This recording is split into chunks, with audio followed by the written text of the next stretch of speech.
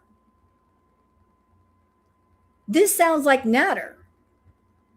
I think mentally she's so scrambled up inside that she can't remember who the hell she's talking about. You Sharmuta, you're using me for sex. This sounds like Natter, not Salah. I thought, we had something going. I love that if like I'm into the person, but I don't know. I didn't see a future with him because he was a fucking bum. So like maybe I was a bit like on my high horse with him because I was addicted to drugs too. But you might remember there was a scandal. I posted a pic. I was showing the food that we were eating at his house, and my big toe showed, and it was like a big fucking deal. No, sorry, Arab men are naturally like that. Okay, there are loser ones too that are worse than others, but they all have a natural jealous kind of controlling streak. It's a more misogynistic culture. Yeah, red room guy. Wow.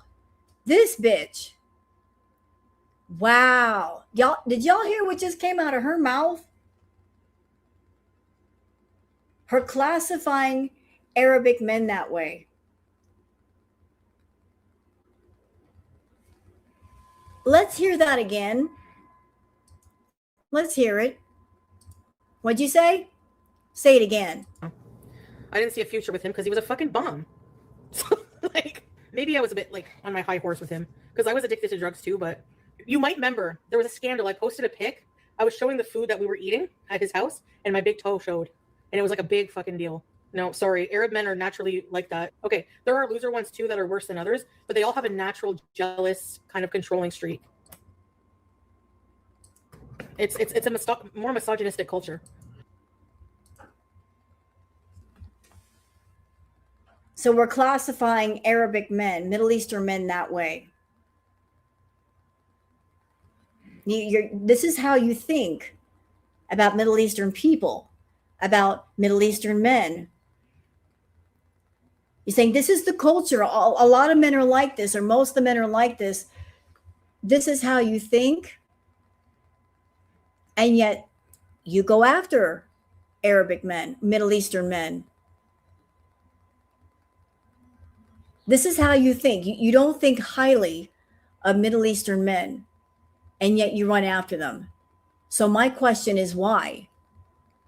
If this is how you feel, if this is how you think, why are you going after Middle Eastern men? If you don't think highly of the culture or the people or the men, why do it? I don't understand. Why do it then? Please explain. Yeah, red room guy. You guys thought it was Salah, right? Because he looked the same from the back, remember? Or something like that? I don't remember. There was some kind of fucking scandal. Red rum, red rum. But at the same time, I was with that fucking married Turkish guy. But then I dropped them all. I went to see the Turkey guy one last time at the hotel he was staying at. I said, I'm finished. I'm done. I'm getting married. I'm good. No, you didn't. No. See, this is why I love being a reactor that's been around for a long time. How many people in my room right now, you've been around for years? How many OG watchers do we have in here? I bet we've got some people, a lot of you are. The guy that she's talking about, is this the same one that told her don't get attached and she got very upset about that? That he told her it's casual, don't get attached. It's just casual. And she got mad. Didn't she get mad? Don't get attached. It's just for fun. Don't get your feelings involved. And she got mad because he told her, don't get your feelings wrapped around me. This is fun. And he basically emotionally spurned her and said, don't get too attached. We're just bumping uglies. That's all. It goes no further than that. We can have fun, but that's all I want with you. She wanted a relationship, and he said, no relationship, not possible. I'm gonna be I'm with someone. They weren't in the same timeline? Oh, no? Yeah, maybe I'm confusing it. I don't know. Nick. Fucking loser. Ew. When I look back at it, I liked him a lot, and he was gross. I get a lot of things out of being with Salar. I wouldn't be with him. He's supportive in like every way. He's very doting, cares about me every day, message like every day, all day. No, he doesn't. No, he doesn't. And I can't wait for when this whole thing's really going to be over. It's stupid. It's so stupid. And I can't say for sure why you continue with Chantal, but I'm just going to take a guess because I'm allowed to guess. You're a narc, and narcs, they only get rid of people from their lives if they have someone waiting in the wings to replace you. In your case, if you have a man that you were once attached to, that you're really into, you're not going to let that man go unless there's another man that to replace him with. Just so you can look at that man behind you and go, see, I'm with somebody else. Nitty, nitty, boo, boo. If a narc finds a new guy that they can put all of their obsession and stuff on, and they can zero in on and lock on target, if there's a new man in the picture, she'll let the other person go. But obviously that's not happened yet because she won't let Salah go. There's nobody there to replace him. So we're just going to continue to talk about Salah until somebody else comes along. But so far, there's nobody else. Remember what I said? Salah is the last one. I told y'all that, didn't I? I said he's the last one. So she's hanging tough, talking about Salah because there are no others. There's no new love interest. There's no new guy that's wrapped around her that she can hop on and go, well, forget Salah. Like he was old news. She's going to keep talking about him until somebody else comes along and replaces him. Thing is, there's nobody else. There's no one. Narcs only let you go when they can replace you. Very worried about me, cares about me, my health, me as a person, worried about my everything, you know. He was also financially supportive for the years that I was with him, you know, just everything. I miss seeing you guys together. Thank you. Inshallah someday, I guess, eh? Whenever will be, whatever's meant to be will be. I believe in that. So anyway, I'm gonna go to bed myself. It's 2:30 and we got a bees tomorrow, so good night, guys. I'll see you tomorrow. Bye. I'm at a petting zoo or something. I don't know what it is, but there's like a bunch of farms around here. There's like a chicken. So we're just going to see a few animals. Interesting. So where did she choose to go? An animal farm. The same thing she used to do with Salah. This is kind of a bat signal over to Salah. Hey, Salah, remember what we used to do? We used to go to animal farms and pet the cute animals. Like she's trying to do stuff alone that she used to do with Salah. It's like, can you think of nothing new to do by yourself? Garlic bread? Hi! Look at this hairdo on this guy. Look at the chickens. I'm sorry, I'm getting distracted. Y'all look at the chickens. Those are beautiful chickens. Look, they're furry. Their hair is perfect. They've got better hairstyles than me. I mean, it would cost you $300 to get a look like that. Look. Hairstylist wear. Their feathers are perfect. They're pretty. Very pretty chickens. Okay, so. Well, they have bread, so they have stuff. What is this thing? Hi! Who are you? Would you like something? Come here. They're not very. Don't peck, Mom. Hi, everybody. Hello. Would you like a cone? Would you like a cone? We got a cone. Here. I'm sorry. I don't like her being around animals. I don't like her around animals. I wish she would get away from the animals. Animals are pure spirits. I don't like her being around animals.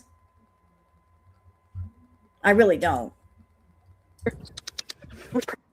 Jake, I love you. Hi. Would you like a cornet? Would you? Would you?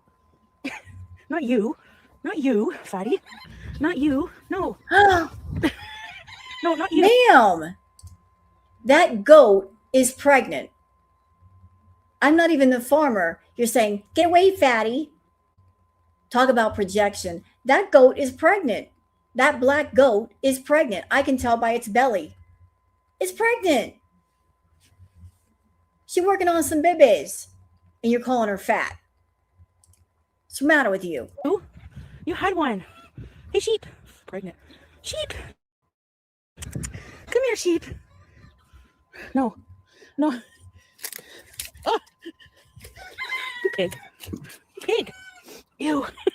The breath smells like, oh, he farted. Hi, turkey. You can buy farm fresh eggs here. Make a quiche, Lorraine. Well, hello. Their eyes look funny, eh, these things? What is this, an alpaca? You're cute. They spit. Ow. Yeah, he's biting. He bit my hand. I think there's more at the end here. I know this sounds evil.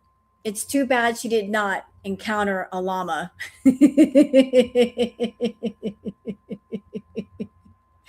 I wish that she would have encountered a very angry llama. Damn it. Missed opportunity. Of all the animals at the farm, why couldn't she encounter an angry llama? If you know, you know. Then you know what llamas do when they get mad. Damn. Why couldn't she encounter an angry llama? Man.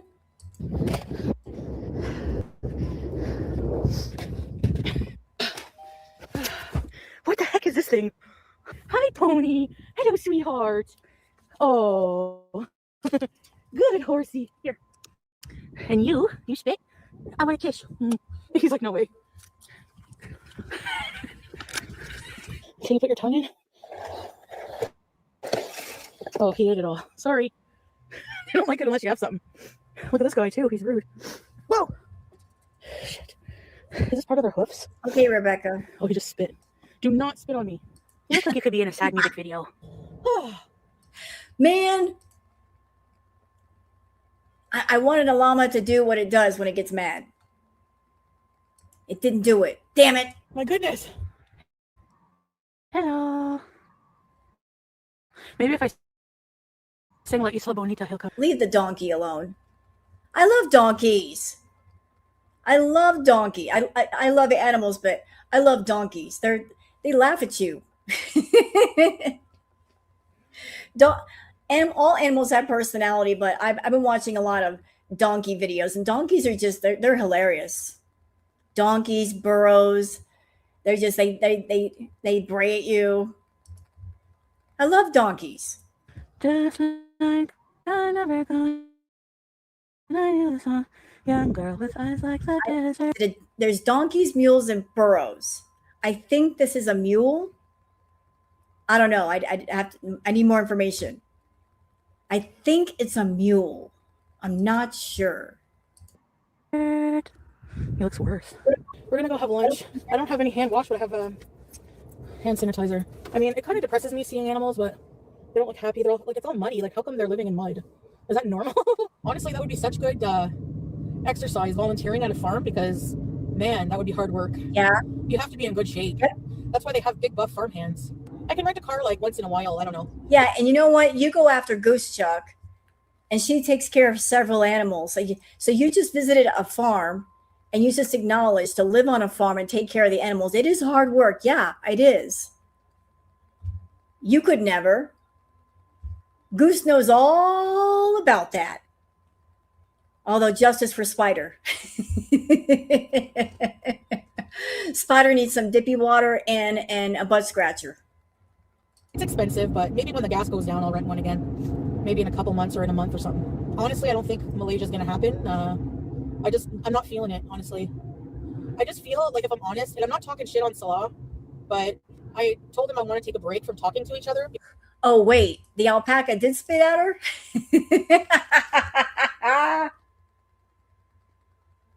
Did it spit at her? Did the alpaca spit at her? That's funny. That's funny. And Goose even said with animals like llamas and alpacas, they give you a warning because they got to, like get all that stuff in their throat. They give you kind of a warning that they're going to do it.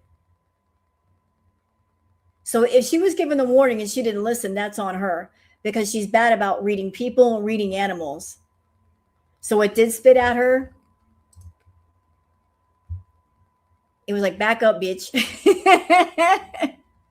The same thing with the camels in the desert. They gave her warnings too. And one even chased her. Animals just don't like her. Animals can pick up on bad energy. She's got bad energy. They're like, get away from us.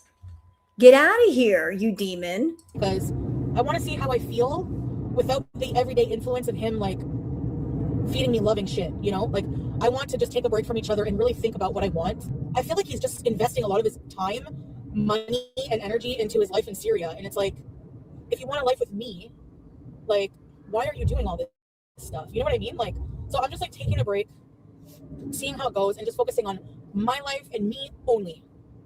That's it. I'm not focusing on any man, anything. I'm just taking a break. It's just a me thing. I need to like I feel like some clarity will happen or something if I'm just not, because like I'm always getting upset over, like I get upset over every little thing. So basically what she's doing here, what she's trying to do is she's trying to say that the reason why she's not making changes in herself and her life is because of Salah. The Salah has been a complete distraction. Always sending me loving stuff all the time. And like, I'm not focusing on me. She's trying to make it seem like it's his fault that she hasn't done any changes to herself when she's had plenty of time, money, and opportunity to do whatever she wants. What's in Chantal's way?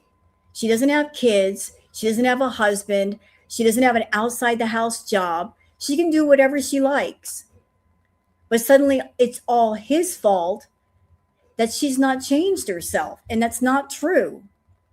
He's doing his thing and you're not doing your thing. And it's like, I just feel completely left out of his life there. And it's like, I know, like, how can I be included? I'm not there, and the culture there is they're always with people. And I don't know, I just don't feel like a part of his life much. And it's like, I'm just tired of complaining all the time. And I feel like I just need some space. Wow, walking from the donkeys to the other donkeys made me hungry. I don't need like things clouding my judgment. So we'll see if this time apart just strengthens things or weakens things. And I guess that will be the outcome. I have like negative emotion. I have negative thoughts when I think of Syria because of what I went through. Like, I don't know if it was all, like, probably not all in my head, but I just feel like judged, by his family. So like, how can I have positive feelings about the relationship going forward? So I have a lot of like personal stuff to think about with that. And so I'm just going to take the time to do that. So you don't see him in the chat, or if you don't hear me talk about him at all, it's because of that. So I was on. Interesting. The timing of it all, chat. So recently she screwed up and she called Salah Teardrop. Interesting that after that happens, suddenly she's not going to Malaysia, that her and Salah are taking a break. And if you don't see him in chat, that's why. Interesting. Very interesting. Are you getting the feeling, Chantal, that everybody knows what's up? Everybody's known for a while. We just been waiting for you to admit it. That the salon chat has not really been him. It's somebody else. Maybe you've got more than one mod that comes in and they tag team each other in to play Salah just to keep the storyline going. But at this point, it makes no sense. What does he add to your life and your content? Nothing. Thank you, Treasurer, for the super chat. Everyone, please pay attention to the massive amount of food she's about to serve on her plate at the vegan restaurant. Okay. So, like, are you trying to let him go, Chantal, or are you not? Because it just makes this storyline makes no sense anymore. It really doesn't. TikTok today, and I saw someone else e-begging for fucking. It was like a Chinese combo. Need 50 for a Chinese combo. I felt tempted to send it to them because I'm like, I know what it's like to want Chinese, but people be begging about everything these days, eh? But they weren't even doing anything. They were just sitting there. I hope I don't ever have to get on here and be like, can I please have money for an ashi? Do y'all hear that?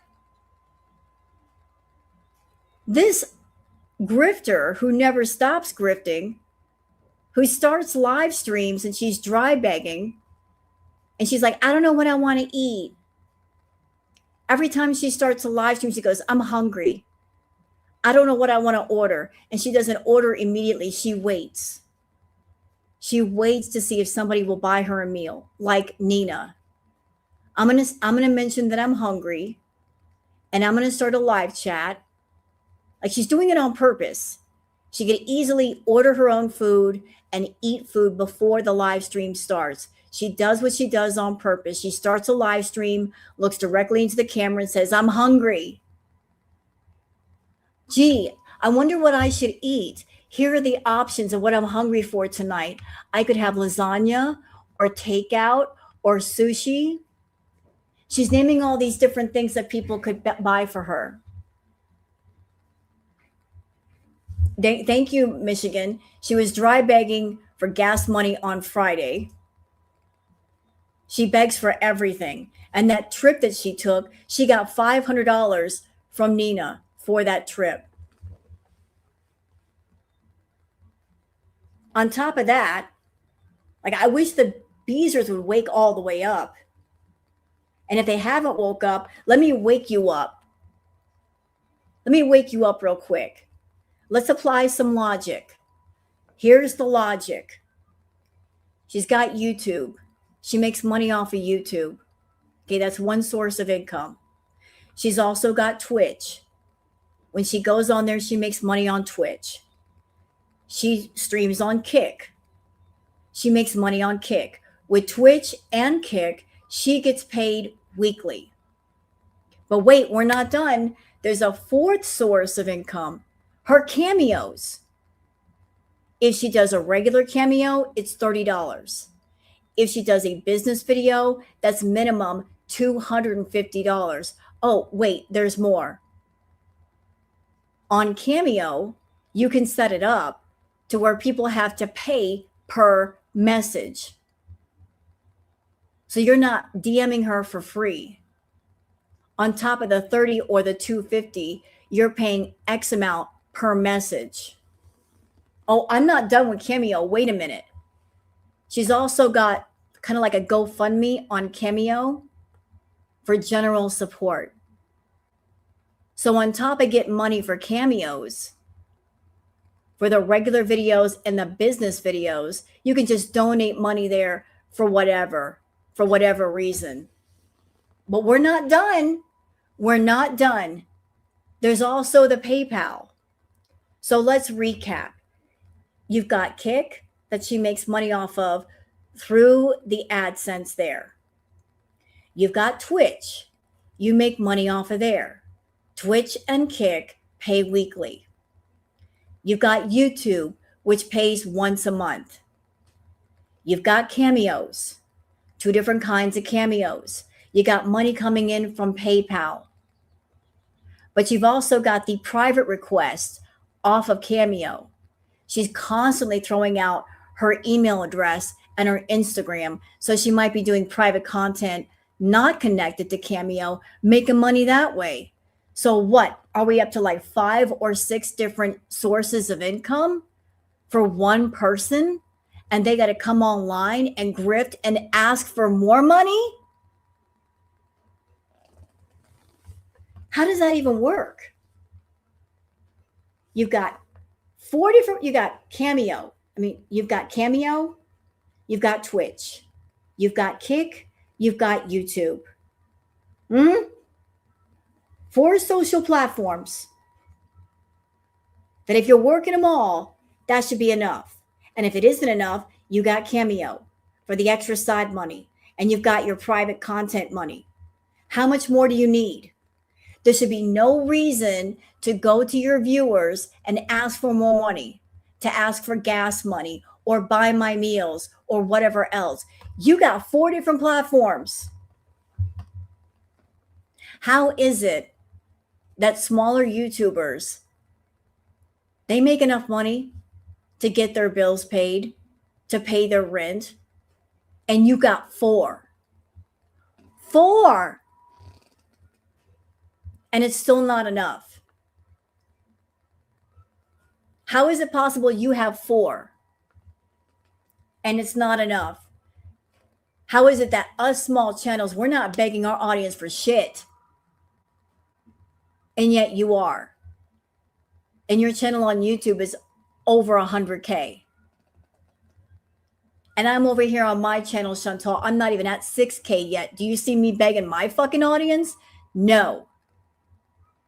So how is it that little bitty channel over here not begging, and you've got 4 different platforms and you are begging constantly? If the problem is you're overextended because of your food habit, because you're spending money like it's going out of style, and you're giving money to Salah and giving money to Natter, then what you need to do is take inventory of your life and cut out the unnecessary expenses and just pare it down to what you need. You should pass on the expenses to your audience. If I were the Beezers, I'd be asking questions. How someone with 4 different platforms and get money on PayPal, your ass is still broke. And you're still begging that every time you turn around, you need money for this and you need money for that. When there are channels on YouTube that are smaller than you, making less than you, they cover their expenses just fine with 1 platform and a regular job, but somehow you can't manage to do it. I be thinking about it, Beezers. Just think it over. How is it that somebody that's got YouTube, Kick, Twitch, Cameos, 4 different social media platforms still can't make it? How does that even work? She should be making enough money to pay her bills. And if she isn't, that's her problem. That is her problem. It's nobody else's problem. We all got bills to pay. We all got rent to pay. We all got expenses. How is it that she can't cover hers, and yet we can cover ours? Think it over, Beezers. I don't think I would get it because I'm fat and unhealthy. So people, you know, I'll be like, can I please get a salad? I kind of want to live in Dubai because, like, I know it's kind of strict like Kuwait, but I don't know. It's an Islamic country, but no, I'm not going to move there. I'd probably find somewhere cheap in like somewhere rural Canada. I don't know what I would do. This is like future plans if I get my shit together, you know. But I'm not afraid of war and stuff like that. I don't know why, but I feel like kind of sad because I realize like I don't really have. I'll probably end up dying alone because if I don't get married or, you know. That part. Can we go back to that part, please, just for a minute? Thank you. Say that again. I don't know. It's an Islamic country, but no, I'm not going to move there. I'd probably find somewhere cheap in like somewhere rural Canada. I don't know what I would do. This is like future plans if I get my shit together, you know. But I'm not afraid of war and stuff like that. I don't know why, but I feel like kind of sad because I realize like I don't really have. I'll probably end up dying alone because if I don't get married or, you know. You know, Chantal, you don't have to be married to have people around you. You don't have to be married to have people around you. You probably will die alone. And I know that's a hateful thing to say, but it's true. But the reason why you'll be alone is not because you're not married. It has to do with how you treat people, how you treat your family, the people that were once your friends. Angry people always end up alone. If you hurt people around you, why would they want to be around you?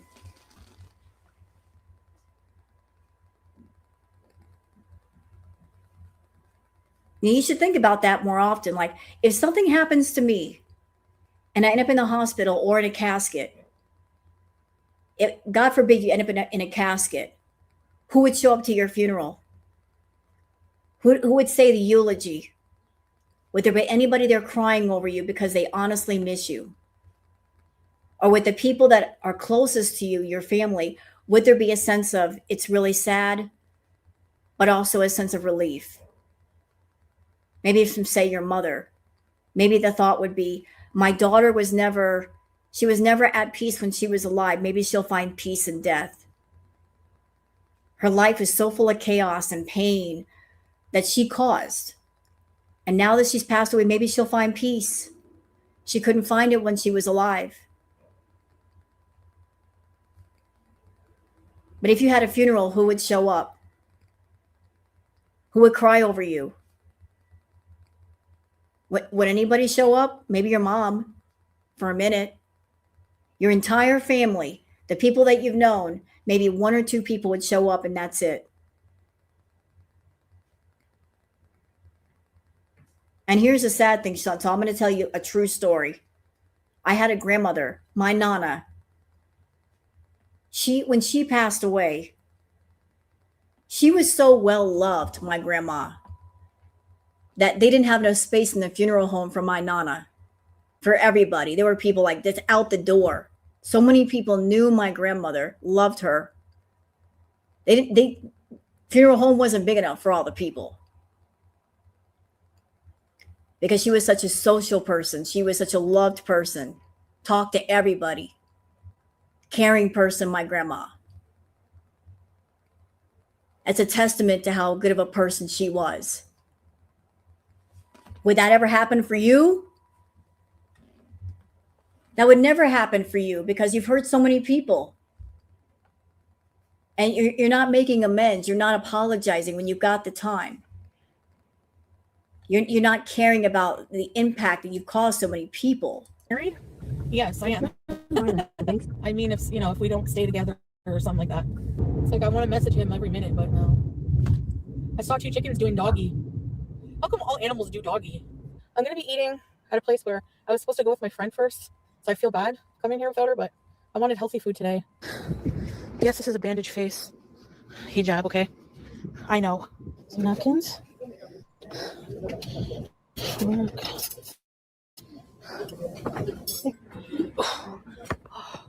So this is the cold side.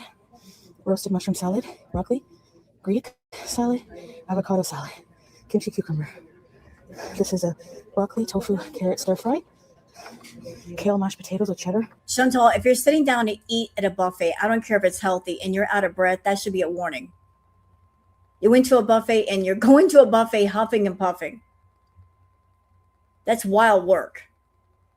And we already know the drill. This right here, that meal is not going to fill you up. That's not going to do it. You're going to eat that, and then the addiction monster in your head is going to go, I want some fast food, and you're going to listen.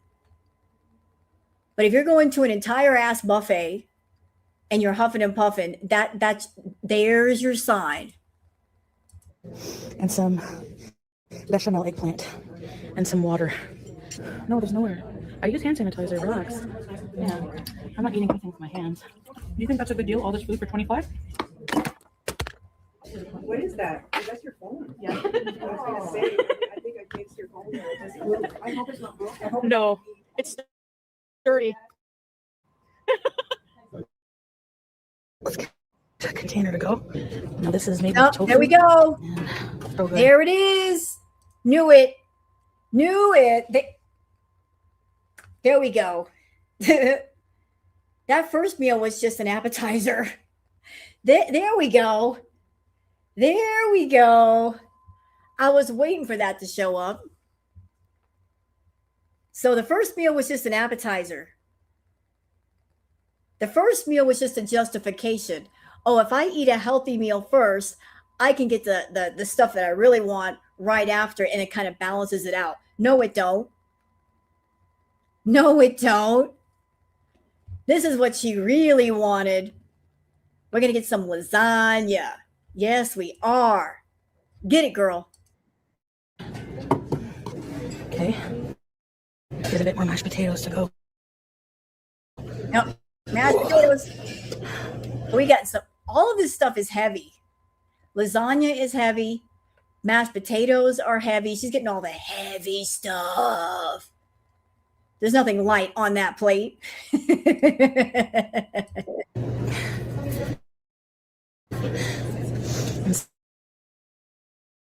Some of this pesto eggplant, my favorite.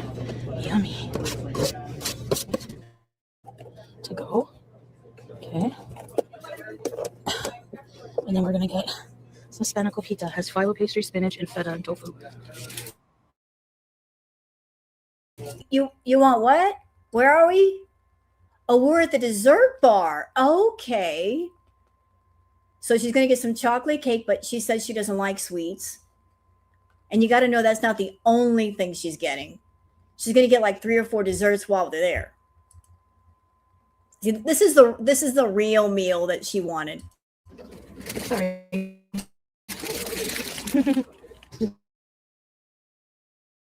Want the receipt? $45. Yes, I got a front spot. Oh, alhamdulillah. Oh, we're not on a break, like on a talking break. I'm kind of annoyed he hasn't messaged me yet. I told him not to talk to me, so he's not, and now I'm mad. I don't. So she told him, this feels familiar. I'm getting a sense of deja vu. Because this is what happened. Remember the night of the B&E during Crackhead Olympics? This is how it kicked off. Her and Natter were playing games with each other, like phone tag. First, he tried calling her. She wasn't picking up.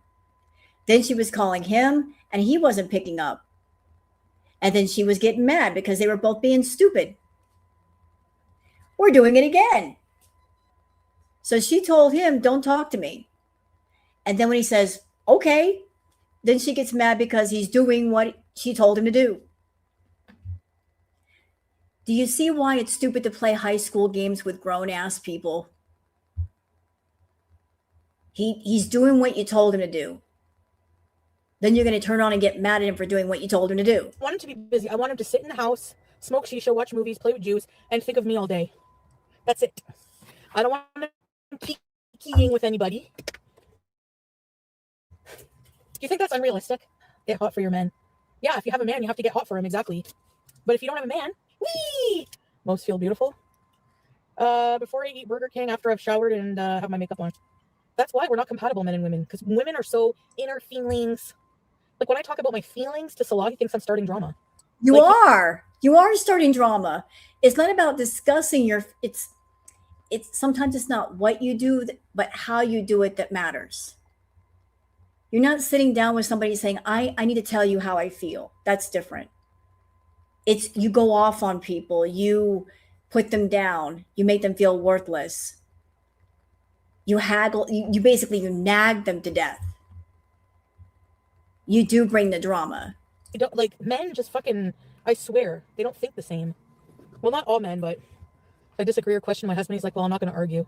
Yeah, it's a lot too. I don't want to argue.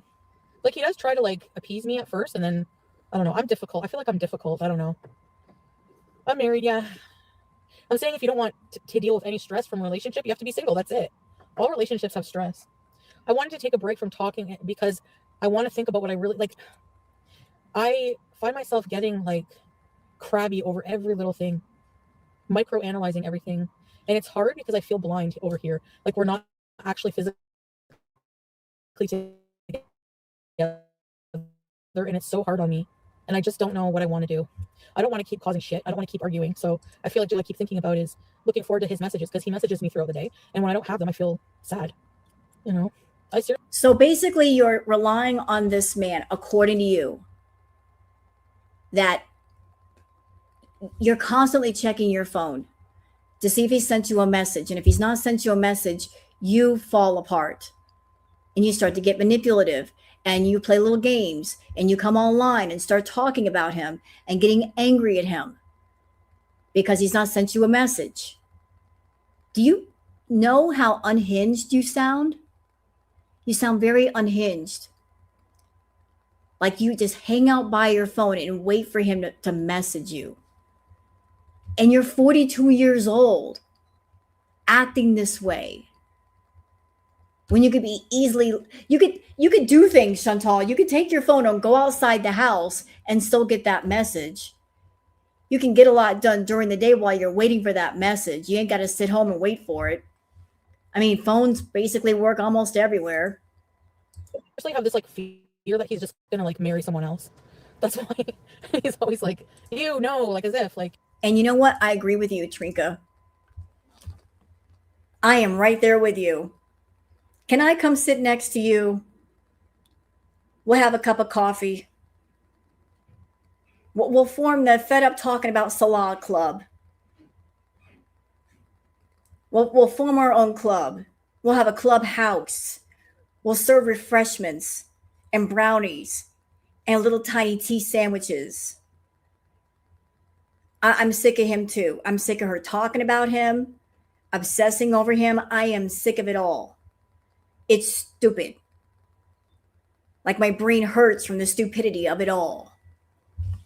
I am right there with you. I can't handle that. I don't even think of women. I'm too busy with my business. But whatever. I still have to walk 20 feet to the door. And it's raining.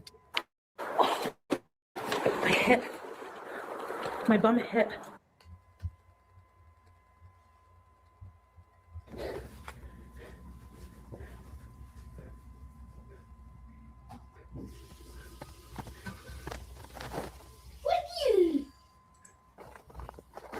And this part,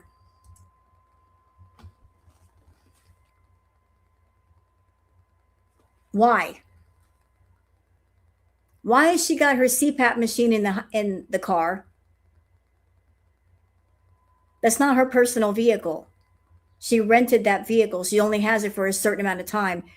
Why are you putting your CPAP in the car? Unless you plan to go somewhere and stay a while, like overnight. Why is the CPAP in the car? It should not be there. Unless you're spending the night with somebody.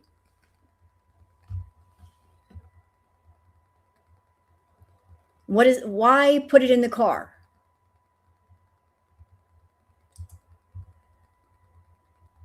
Yeah, very, very bizarre. It's like, it's almost like somebody who's like waiting for someone to call and they got an overnight bag and their CPAP in the car, hoping for that phone call or that text that says, come on over. I can only think of one person that she would want to go see. Hello, Reginald. I have to do one for y'all. Dessert time. Okay, so chocolate banana cake and key lime cheesecake bar. It's not sweet at all. Weird. Oh my god, the cheesecake bar. Yeah, the cheesecake bar is better than the cake. The cake is not sweet at all. My first meal of the day was that plate at Green Door, which honestly wasn't that much stuff, right? Feta. 2 of these and 2 desserts. I know, I need a plate, eh? I'm thinking of selling a bunch of my clothes. What do you think? Oh, I didn't tell you. I left my apartment. As I'm walking in front of the apartment next door, this lady and her daughter were walking out when they saw, I heard them go, No, oh my God. So I looked at them and I thought. Has she been live today? Not that I'm aware. She might have been live already. I'm doing my live over here. I'm not worried about it because, you know, like somebody's going to get it. I'm here with y'all. So I'm not going to like split up my eyeballs and like check to see if she's live. Most of her lives are boring. Until something kicks off, it's going to be boring. I'm waiting for something to kick off and then I'll be like, okay, let's see what she's doing. Nah, it's boring for right now until something happens. Why are they, is that towards me? They kept walking like with me. So I stopped to grab my phone out of my purse and they stopped and they're like, I love your YouTube. So I was like, oh, I wondered why you're like, oh my God, you know? So she's like, yeah, my son lives in this building and I love your YouTube. I thought you lived in Montreal for some reason. I'm thinking, no, that's not me, but So then she's like, can you take a picture? I won't post it. I'm like, that's okay. You can post it if you want. But yeah, I just went like this. So for later, I have a lasagna and leftover smell. Eggplant, pesto, cream, and mashed potatoes. See you a bit later, okay? Inshallah. Bye.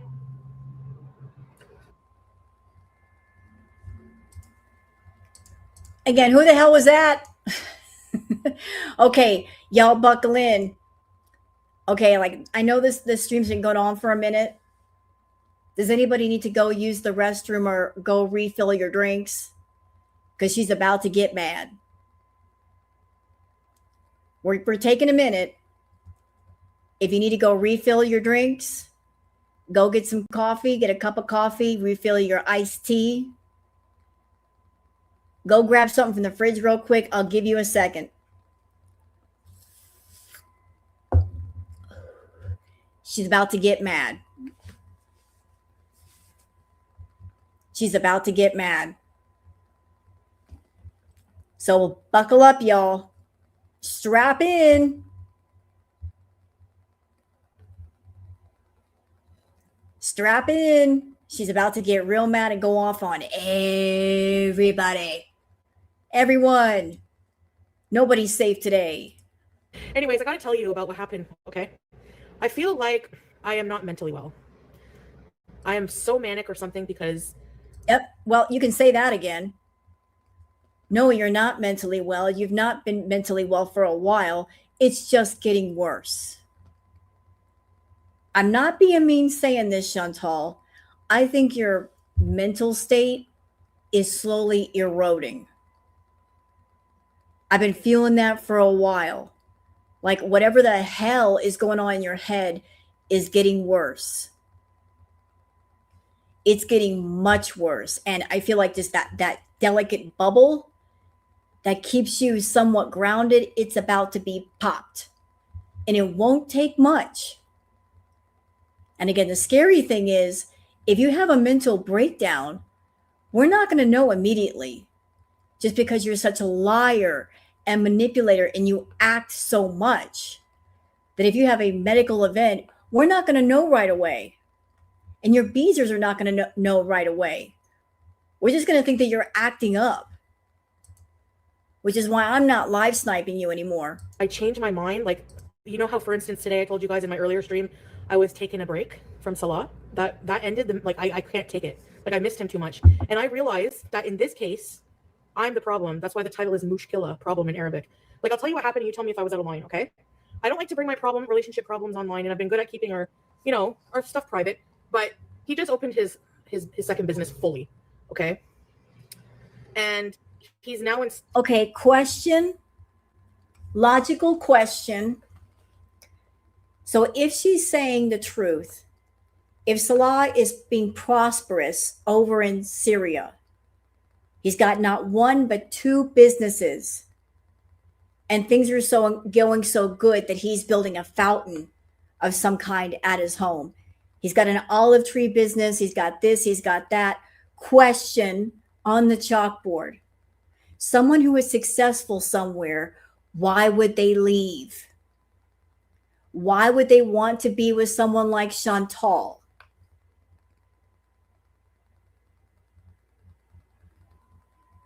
Why?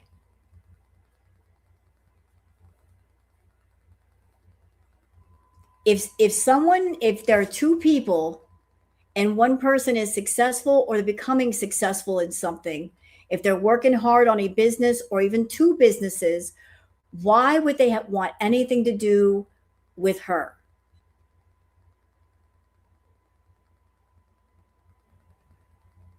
And why would she be okay with him being successful? Because she does not want a successful, independent man for her partner. Because if that person is independent and successful, they don't need her. She wants someone that is codependent, not independent. She is against someone being independent. She wants to be in control. If a man is independent, he's in control of himself. That is the exact opposite of what she's looking for. So why would she be okay with him being independent in any way? Because the way it goes, if somebody is successful and independent, They don't want to be around someone like her. They're like, I don't need you. I can do for myself just fine.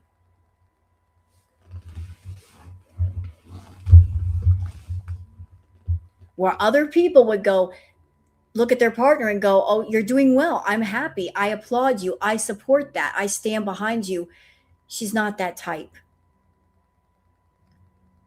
So if he's successful in something, why would he want to talk to her? If he's successful, he's going to move more away from her and say, I don't really need your money. I don't really need you. I'm doing for myself. Once upon a time, I may have been getting a lot of money from you, but I'm making my own money, so I don't need you anymore. I'm just saying. He was now installing this. He's doing some renovations on his house, including installing a traditional Syrian fountain, okay? So he's really busy. And 99% of the time, and this is why I got mad, I got upset, because every single day, it's a ritual. I told you guys this. Like when he wakes up, he messages me right away. But I ended up falling asleep. Was it yesterday? I think yesterday. I ended up falling asleep before he woke up. So normally when he wakes up, we talk for a while, right? Before he gets on with his day. So are you confessing that you stay up all night waiting for his text?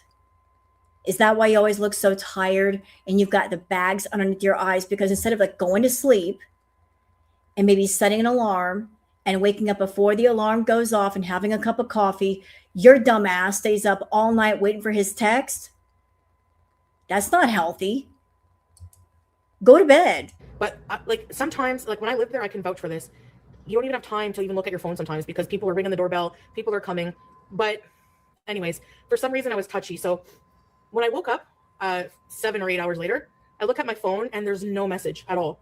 Like normally if I'm sleeping, he'll send me messages, you know, like throughout the day. Are you still sleeping, honey bun, kind of thing. There was nothing. So I messaged him. I wrote hello with a bunch of question marks. And then he replied maybe 5 minutes later and wrote, hello, Foodie Beauties, and then laughed. And I was like, nah. I was like instantly bitchy. I was like, nah. I was like, 7 hours go by, you don't even message me even once. Wow. And he's like, I'm sorry, babe. Like, I didn't want to disturb you if you were sleeping. I'm like, that's a lie because you always message me. He's like, the minute he's... Is it me? Or does she sound unhinged as hell? Where were you? Why aren't you replying to me? It's been 7 hours. You haven't sent me a message. Holy shit. Bro. If a man were doing this to a woman, would it be worse? Or would it be the same? I don't care if she's a woman. Unhinged shit right here. Where were you? It's been 7 hours. You didn't send me a doggone thing. You didn't send me a text as soon as you woke up. Hello? Damn. Calm down, you crazy bitch. Like, you know what it's like here? The workers came for the fountain and to install the new power system for the business. Anyway, he's like, I message you all the time. He's like, why would I ignore you? You don't make any sense. You're paranoid. He's like, the problem is you don't trust me and all this and that. So we got into it a bit. And I don't know. I feel like I overreacted. Like, his life is really, really busy there. I don't know. He normally always messages me. I asked ChatGPT. They're like, if it's like a 1 out time, they might be overreacting. I don't know. So that's even more unhinged. So she's going to act unhinged. You can't make this shit up. She acts unhinged. She's losing her mind. And who does she go to? ChatGPT. You can't make this up. So she acts crazy and she's going to ChatGPT to back up her crazy. ChatGPT, am I acting crazy? Oh my God. Girl, check yourself into a facility immediately now. That's why, and I like really laid into him though. I was like really like, F off, don't talk to me ever again. You know, like he doesn't say like F off to me and stuff like that, you know, a bit toxic. That's why I wanted to take a break. I'm very, very insecure about this, like, especially being away from each other. The one time he forgets you're blowing up on him, I think maybe you should try working on stepping back before replying. Yeah, that's why I react right away. And he said that too. He's like, if I forgot to message him, he would just ask me what happened and he would accept my explanation. I went on all day. Like, I don't think I can do this. Yeah. Broken trust. Exactly. I do. Yeah. And he said, that's going to be a problem. He's like, either you forgive me and move on, you know, like he's like, I've been trying really hard to make you feel good and you know, kind of, he didn't say it like in those words. I don't remember exactly the words he said, but repair what happened and like I'm different now since being in Syria, blah blah blah, you know. I mean, I feel like, I don't know, the trust is obviously being rebuilt because he's done a lot, you know, since then to be good and everything like that to me. But Hey, Sharmuta Beauty, if you're in a relationship and one person cheats, either forgive them and move on or you don't. And obviously you did not. You prefer to hold on to what happened and use that as a weapon to gain control, be manipulative. But number one, you guys never had a real relationship to start with. You were the employer, he was the employee. You paid him for services rendered, to act as your husband on camera, to do content with you, to act as your tour guide. He did all of that. But you guys never had a real relationship. It was just like, I'm getting paid for a job and you're paying me for a job. And that's it. For 3 years, it was just employment. You're the one that got everything screwed up by putting your heart into the ring where it did not belong. But you're over there harping on him. At the same time, you're running around seeing Natter. We saw the footage. You were doing the dead doggy position with Natter. So you're getting all into Salah's case about what he's allegedly doing. When there's proof of what you did, Sharmuta, we saw it. We saw it. So how dare you get on anybody when you were running around seeing Natter, and you're probably still running around seeing Natter because you're over there still talking about him every chance you get. Your crazy ass even toured his house. What the hell were you doing going to his former residence? Looking for him with your CPAP in your car. Crazy. So what is this? You want the power to talk about one man and go see another man behind the scenes to get your party favors and to get your bells rung? And that's okay, but nobody else can get their bells rung? That's what you want to do? You want to do the dirty deed, but nobody else can do the dirty deed with other people?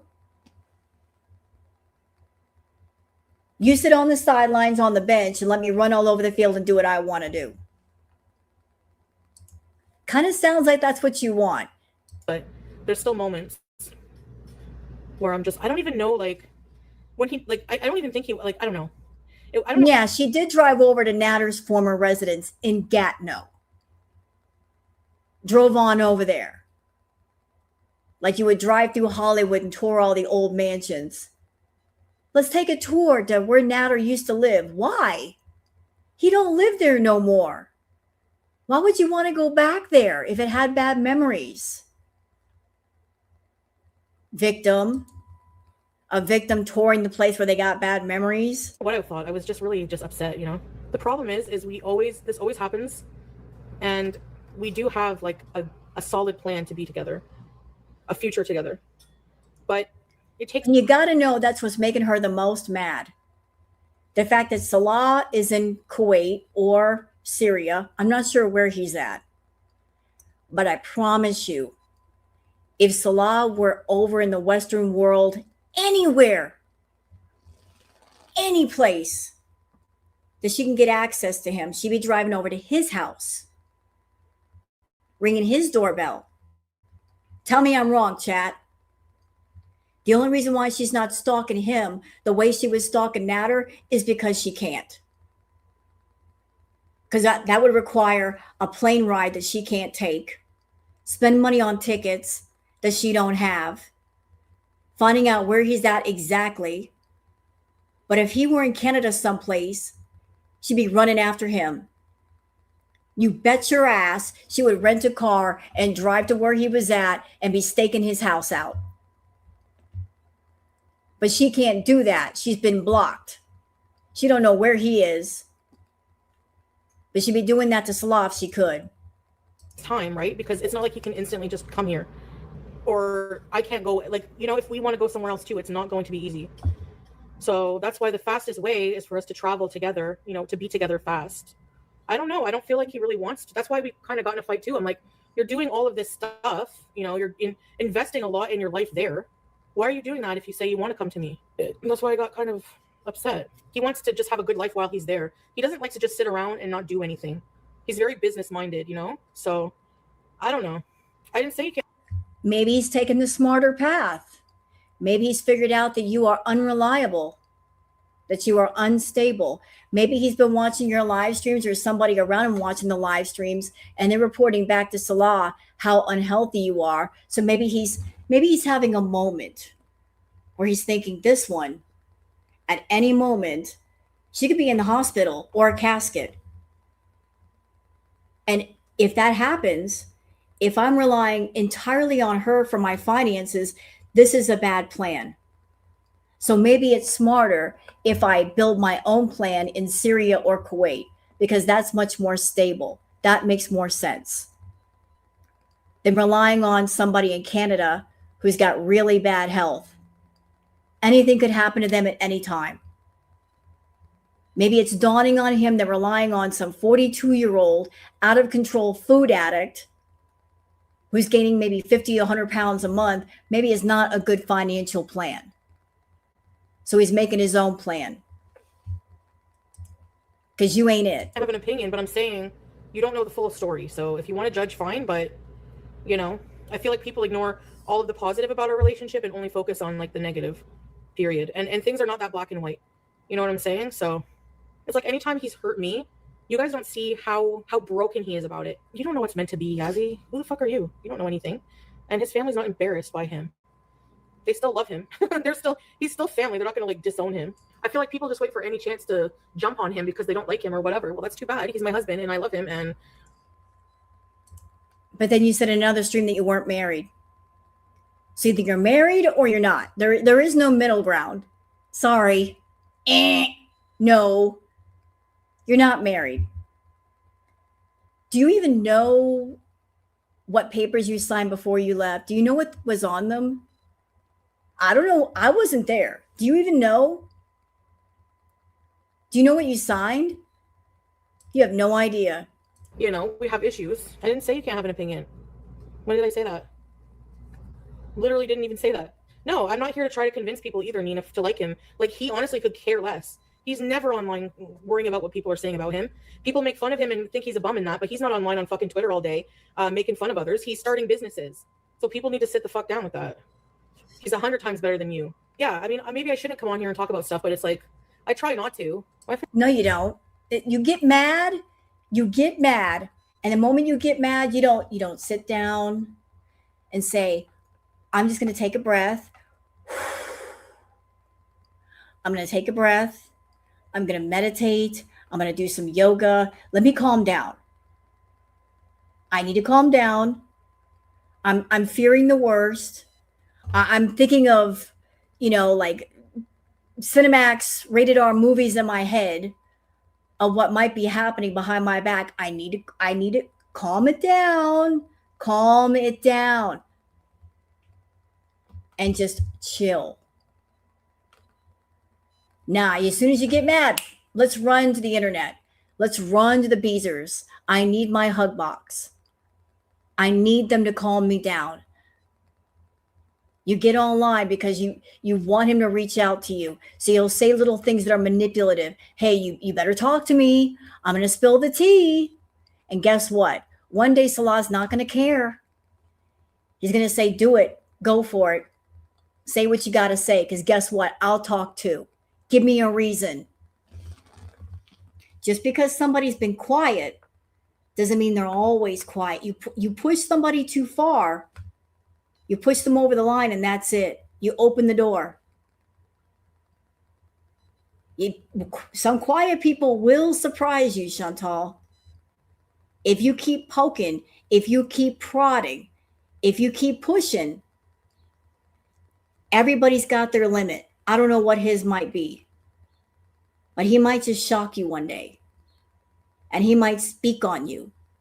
And you may know some stuff about him, but he knows stuff about you too. And considering the reading that we just saw earlier with Neo, you can't talk on him without him talking on you. His hands may be dirty, but so are yours. So trying to use that as a threat, I'm sure it's not going to work. He may have video clips. I'm sure he's got text messages. I'm sure he's got voicemails of you being unhinged. He could release all of it. All of it. We'd be very happy to hear it. We don't have to like him to hear it. You've been lucky because it's your voice only with this narrative. You can say whatever you want, but once he enters the arena and he starts talking, the narrative is out of your control. Then we got a different point of view, showing a different side of you, an uglier, more psycho side. How are you going to handle that? If he comes to the internet and he says, we haven't talked in months. She left Syria. She signed paperwork. That was it. And she kept this going. What's she going to do when he tells people that? Or if he says, we were never married. It was a business arrangement. What's she going to do when it comes out that you guys were never married? It was all fake. You've been lying to your beezers for 3+ years. How are you going to explain all that money that you took from them? If something happens to me, it was them. How are you going to explain all of that? All that thievery, all that lying, all the relationship that was fake. Yeah, he could make a lot of money spilling the tea. He could probably make more money spilling the tea than he's ever made from Shantel. He could make money like instantly. In 1 month, make more than he's ever seen from this bitch. All he's got to do is talk. And she knows it. And she thinks she's got him backed into a corner that he'll never say a word. But you never know. You never know. You never know, Shantel. You keep pushing. You keep prodding. He may get tired of you acting like you two are in a relationship and say something about that. What's she going to do then? My family likes him. They respect my decisions. My family, see, that's why I'm not used to like his family being so involved in things. Like my family's not like that. They mind their business. We actually think it's detrimental to relationships in my culture to get involved in relationships. His family doesn't have say in his final decisions. If they did, he probably wouldn't be with me. He doesn't care. He's not with you. He's not with you. Where is he? Is he with Shantel? Is he living there? Does he got the spare room? He's sharing a bed with BG13? Nah, he ain't there. He's nowhere. So they talk all the time, do they? Okay, so why can't they get on StreamYard and do a panel together? StreamYard's not that hard. I'm running it right now. If she's so in contact with him, why can't she show proof of that? No panel? No StreamYard, no Streamlab, no nothing? Nothing at all. No proof. Just a name popping up in chat. That sounds weird every time that comes in. Where's the proof he's actually around? I feel like he's always watching because whenever I messaged him to say sorry and that, the first thing he says to me is he sends me a screenshot from my, I didn't know this. I think it was, I don't know where it was, where I was wearing my hijab in that shirt that's low cut. He's like, you show your chest, you show your full arm, and your hijab was messy, and you don't care. I was like, what? Of all the things to say right now, you're worried about my fucking arm showing? He's like, you need to buy modest Islamic clothes. The clothes there are not made for, because a lot of the clothes have like plunging necklines. So I was like, oh my God. I didn't know what to say. I'm like, send me money, I'll buy clothes. So I might be getting some clothes. Yazzie, you're a fucking idiot. Like, what do you mean let me move to another continent?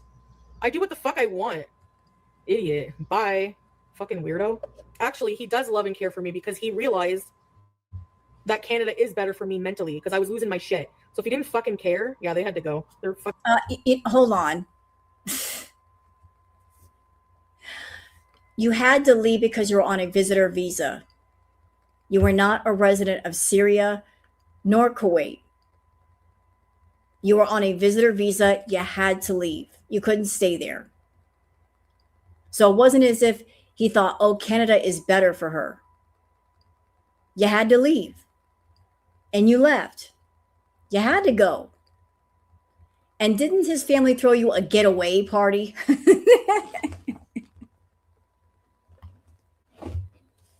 His family threw you a getaway party. And before you left, you signed paperwork. That's unusual. That before you leave, you're signing paperwork and you haven't been back since. There's something to that, chat. That was her final visit there. And before she leaves, she's got to sign official paperwork. And she was very, very upset when she signed that paperwork. So obviously, it was something she did not want to sign. She wasn't happy signing it. Hey, Just. I don't know what she signed, but it must have been something pretty serious because she was angry. She was blowing up. There were several people there acting, I guess, as notaries. And then she was gone. And she's not been back. It's been months. Why hasn't she been back? Why isn't she going back to Syria? She's been in Canada for months. Can't she get another visitor visa and go back? Wouldn't he want her back if that was his wife and he loved her? How come hasn't she been back? That last visit, the end felt very official, like this is the end, this is it. You got to go, you're signing paperwork, and she's not been back. If the family loved her so much, if Salah loved her so much, why can't she go back? And why is it he told her to meet me in Malaysia? Get a place in Malaysia and I'll visit you once in a while. What? You can't live in Malaysia. You can only stay there for a certain amount of time under a visitor visa. So what does he mean? I'll visit you once in a while. What? What do you like she can live there full time. I'll visit you once in a while. This is not making sense. Fucking full on tard. Anyway, Salah can assume privacy, but I mean, our relationship is kind of public, so it is what it is. No, I'm not getting evicted at all. They haven't even said anything to me, so. Not yet. And they can just delete reviews. I don't think they give a shit. I pay my rent. I'm not a problem. People will say, oh, this person smells. It's not true. So, I mean, like, you think they're going to listen to a bunch of fucking stupid trolls? I don't think they can evict you for that. And if they do evict me, good. Well, the rent's high anyway. I'll fucking move somewhere else. That's it. No. And the rent is high. I'll move somewhere else. I would like to let the chat know. And I would like to let Shantel know. I was curious. I was very curious. Curious kitty over here. One of the options that Shantel could use if she got kicked out of that apartment. Number one, even if they kick you out, you still owe money. If they end your lease early for whatever reason, they'll still ask for money. If they can't get it, they'll sue you.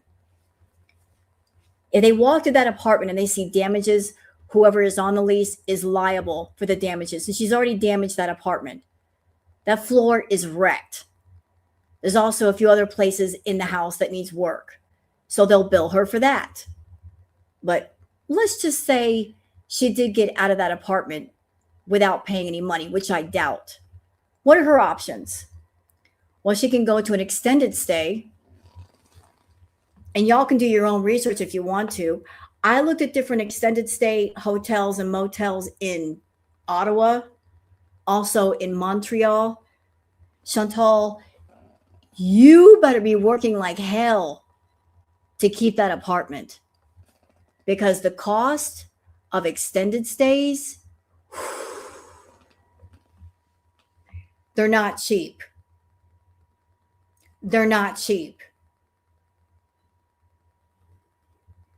I was looking for the cheapest places too. Twice the amount of her rent.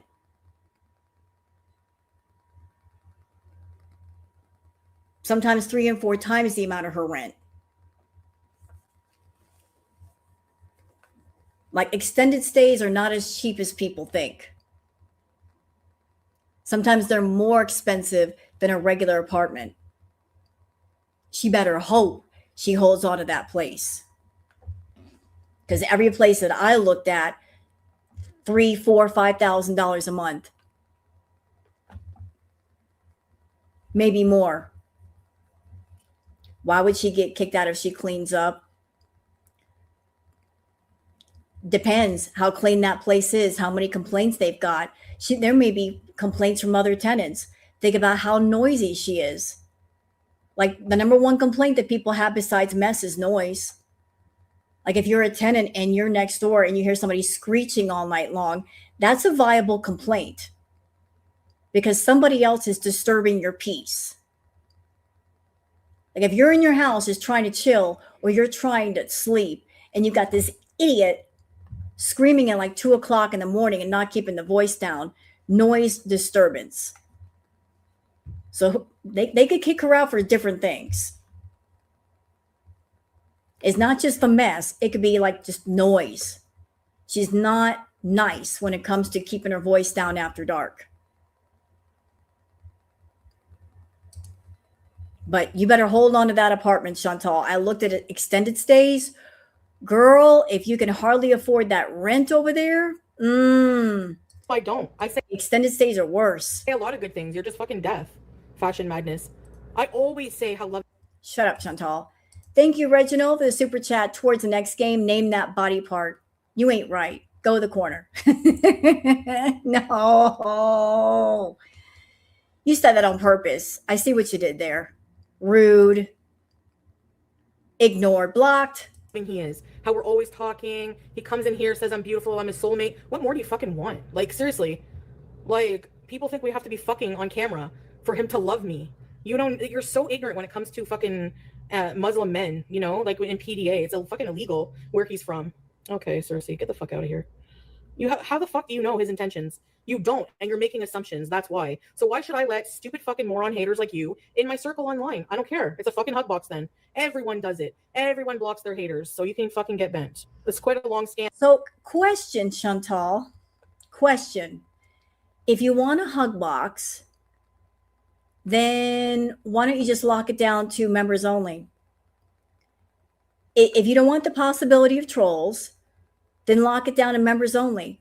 Oh, that's right. You'll never do that because you want the views.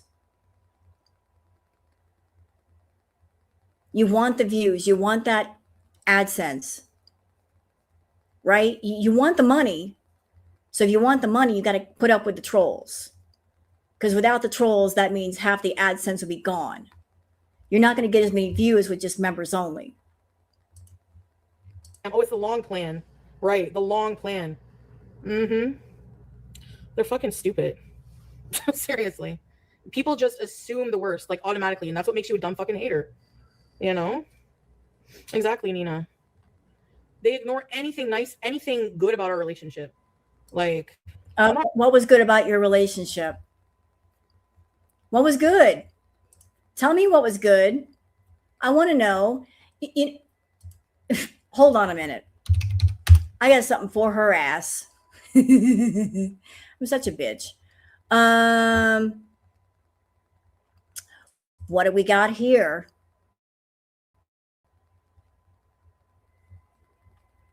Beware when I start smiling.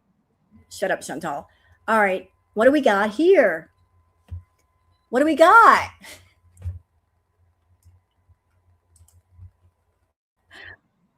What do we got? What do we got? Y'all want to see what was so good about the relationship? What was so good? It was the relationship of all time. We're going to stop for a minute on her raging because I want to see what was good. What's good? And this is also courtesy of Barbecue Chillin'. This when she was in Pattaya. I have so much energy. Thank you. Yeah, I don't know either. Honestly, like walking for me now, honestly, it's like it's not like a breeze, but it's pretty just like I feel like normal, like walking around. Like we walk for hours. So I think it's what broke me in is that long travel day was so much activity for me. And like, I don't know, it was really, really stressful, but it was like almost a good stress because I had Salah with me, so I wasn't, oops, sorry. Oh my God. Is it me or does she look smaller here? She looks tired. She looks worn out. But her face looks smaller.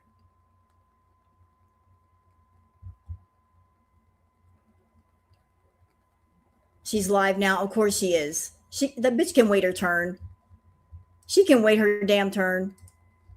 How long are we staying in Thailand? I'm not going to disclose. Well, we're not going to disclose like exactly how long, but yeah, you guys will see. I'm planning on chicken for chicken Alfredo with spinach. I'm sorry, Sophia. Like, I'm just, we just like to keep things private because literally there are people who will like try to pinpoint exactly what airport we're at and all that kind of stuff. So we have to be really careful. That's like our responsibility. So that's why I don't say. You learn a lot about the world traveling. That's for sure. The only way to experience life is to experience it, in my opinion. Maybe if I didn't eat so much, I'd lose more weight, but they do have fish pedicures. Imagine the fish were eating my feet and they got fat. I can't live without. I've missed my other cats too. People ask me that all the time. Of course I do. Like, I dream about them every other day. So I do miss them a lot. I pretty much eat the calories I burn, yeah. Because you know what? I walk around all day and then I'm hungry, like hunger I've never felt in my life. Oh, please. I'm sure when the two of you went out walking, you had to stop every 5 feet to eat something.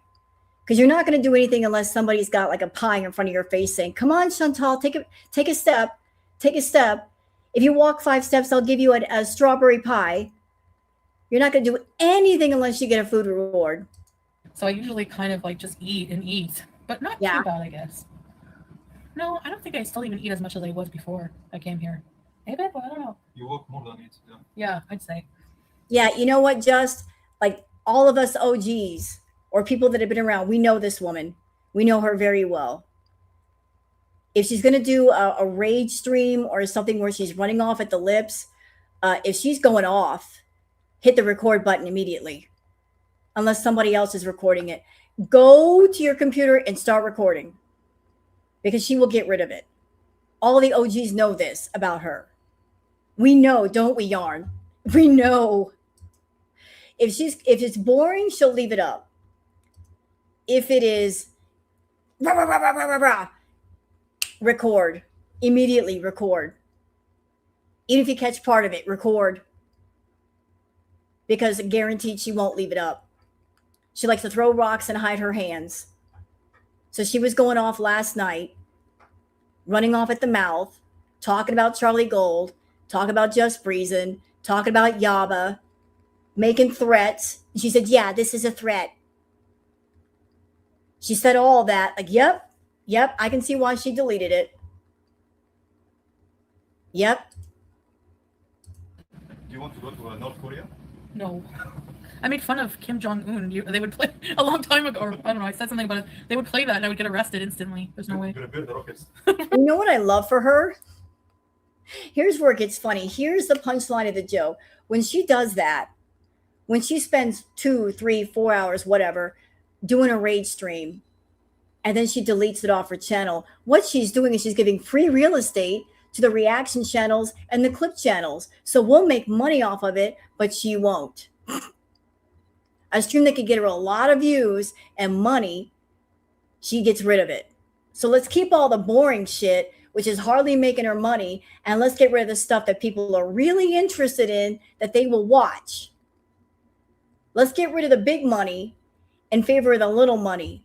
Let's get rid of the dollar bills in favor of the pennies. Good business sense right there. So we get lots of free real estate like that. We love it. We love it. Free money for us. For punishment, Kim would cut your hair like his. He would take a rice bowl. Oh no, his hair is like this, eh? Like a square. Pumpkin pie and carrot. Oh, no, we're definitely not going. We're just kidding around. Remember when I first met you? I do like when I first like over with you. I had to explain my CPAP. No, I explained it, I think, on video in Canada. Yeah. Get it out of the way. There are people who don't know anything about it. But yeah, you find it. When you was in Mars in Canada. So. I so will not miss that laughter. I won't miss him laughing. Bye, guys. Thank you for being here. Thank you for visiting, guys. Thanks for visiting. See you guys next time. Hello there. So we have moved on from Bangkok to Pattaya. So it's going to be challenging for me, but I'll take it. Oh, remember this? She had to walk all them steps up to that temple. Look at that. That's her nightmare right there. Bum, bum, bum, ba-da-dum.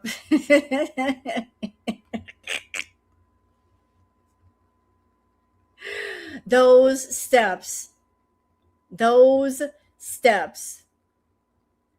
all the way up. And she wants to go to Malaysia. That's another tropical country. Look, she's miserable. She hates heat, even a little bit of heat. A little bit. Breaks if I have to, so let's go. Let's go, guys.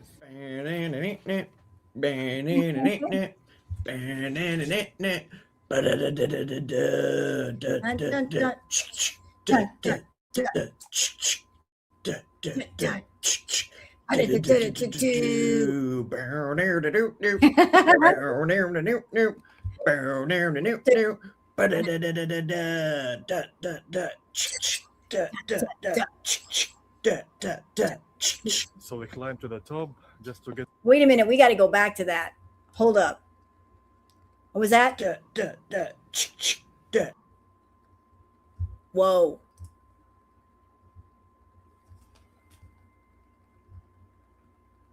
And she was smaller in Thailand.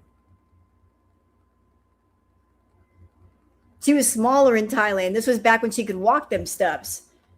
It took everything she had, but she could still do it. This was a time when she could still walk up them doggone steps. Remember when you could still do this, Shantel? Remember? So we climb to the top just to get the most beautiful view of the main statue. If you're visiting Pattaya. Look at the way they're walking. Look at the body language. Just look at it. They're supposed to be a married couple. Y'all see what I see? So Mr. Husband over there, he's over there looking at the camera. He's not even looking at his wife, not holding her hand, not looking back to say, are you okay? Do you need to stop? Are you all right? That's what a loving husband would do. He'd walk beside her and make sure she was okay, especially knowing her health conditions. And that way, if she started to stumble or fall, he could maybe grab on her arm and keep her from falling. Where is she? She's walking behind him. I'm sorry, that's not a loving husband. He's just holding the camera like he might as well just be there by himself. She's just a meat byproduct. Like, you could be here or not be here. I'm in Thailand. I don't need you. He's not even trying to acknowledge her. Yeah, that is the person she wants to go back to. She wants to go back to him. She's longing for him, this guy that treated her like a cardboard cutout. Like, you're behind me and I'm not even acknowledging you. We are now making our way back down the stairs. Look where he is now. The stairs were not too bad. I don't know if it was because they're so small and short. Going up wasn't too bad. Coming down was actually a bit more difficult than I thought because my legs are short, so I have to be very careful or I feel like I'm going to trip.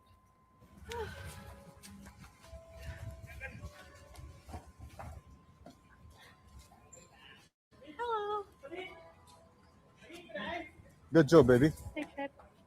All right, guys, we just left the Big Buddha Temple, and now we're on our way to a floating market in Pattaya. So stay tuned for that video. Thanks for joining us, guys. What the other crappy actions of people who are targeting innocent people for no reason, that's on them, but we have to be responsible also for our own safety. So just be careful with the names you're using, lock everything down. I will never forgive Shantel. I forget the name of the temple, but it's a temple it was exquisitely carved. It's exquisitely carved wood. I'm sorry if I don't remember the name of this temple, but it's been basically being built and carved for the last 40, 50 years. And this big idiot went to that temple and she sat on one of the offering tables. She's like, oh, this is a bench. No, it's not a bench. It was an offering table and your dumbass sat on it. And you're lucky it didn't break. But she sat herself on one of the offering tables. Foul, absolutely foul. If you can, and really, let's just move on and keep easing. Like, if I get a bad vibe from watching something too much, I just don't watch it anymore. Like, I can't stand it, what it does to my mental health.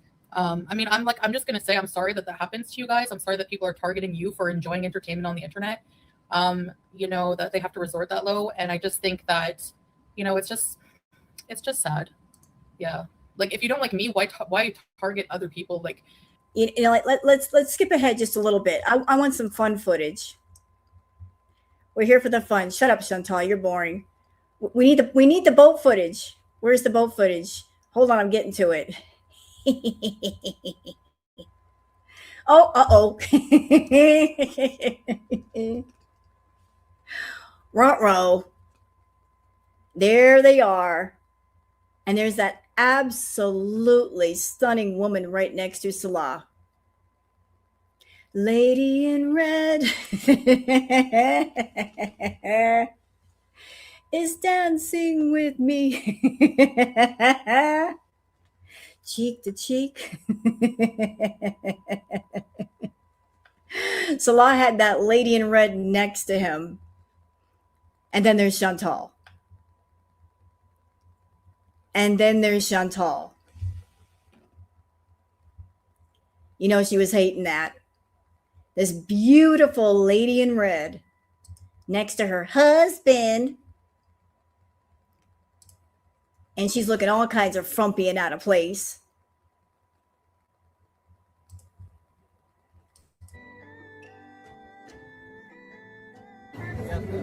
Oh, here we go. Here we go. Let's see what happens.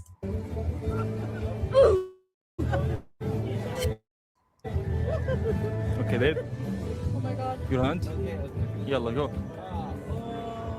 No, it's gonna fall. No, it's okay.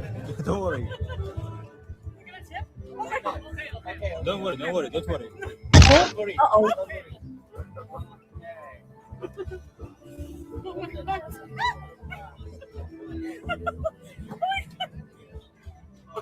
Hold up. Oh my god. I'm not gonna die, right? Wow, nice fight. Wow, okay, now I'm okay that I'm on it. But It was so funny, babe. oh my gosh. I was screaming. That's your first time to step on boat? Well, like this one, kind of, yeah. At this weight, yes. Okay. She looks like she's going to melt. She looks very hot, very uncomfortable. Doesn't she? Like her face is red. Like tropical climates and Chantal just don't mix. They don't. Like she's better in a colder climate. But tropical, no. Nah. They're hard for smaller people. They're more difficult for people that are of a bigger size. When I was younger, I went on canoes and things, but... Oh. Babe? No need. Don't worry. Okay. I trust you. Now, look where he's at. So he was sitting next to her, and he's like, nah, I'm going to sit in front of you. More body language. Instead of sitting next to my wife, and it might be kind of a fun, romantic moment, I'm going to separate myself from you. He could sit next to her, talk to her, hold her hand. Nah, I'm going to find my own space away from you. Real romance right there. Guys, Shantel is afraid. I'm so tired of freaking out.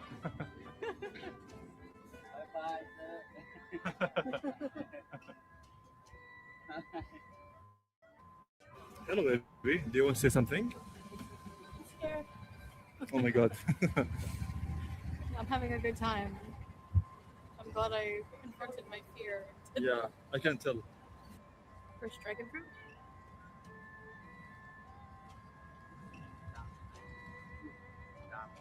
It was them.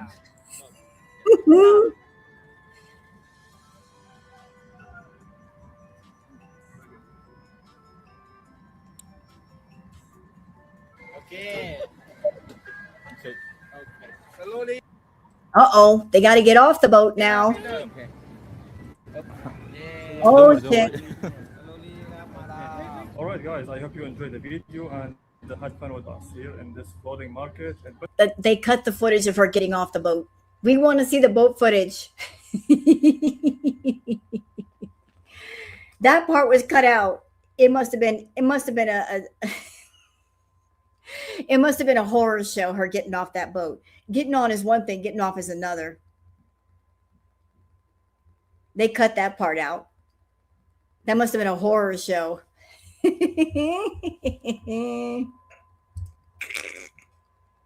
Look at that face. Decisions were made and then regretted. That is the face of regret. Of like, what did I get myself into? I was imagining a romantic vacation and I got this. Yep, you sure did. You sure did. Are you not happy with what you bought? Well, too late now. but I It was amazing, guys. Once I was nervous looking at the boats and getting in and out, but once I did it, it was all right. so hilarious. Wallah. But we enjoy the moments, right? Yes.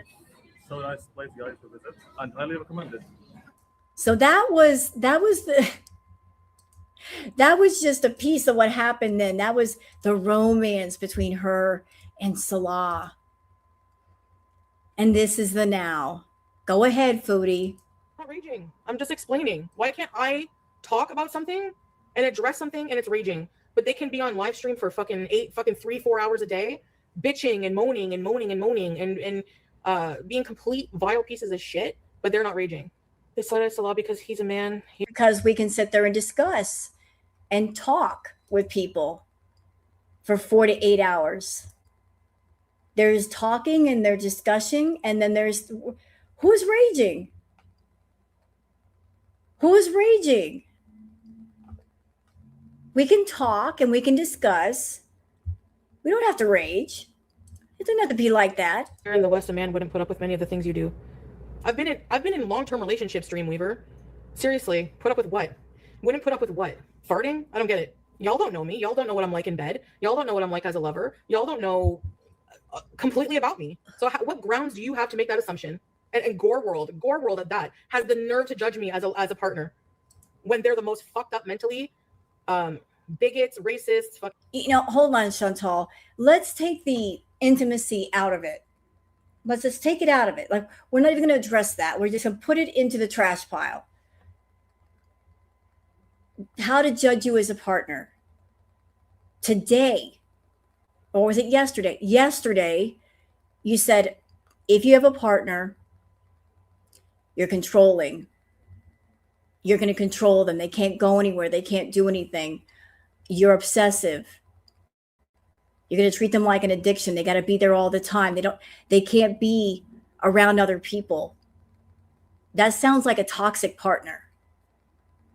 Toxic. Like if you're mine, you're mine. You're here and that you're only here. So you're toxic.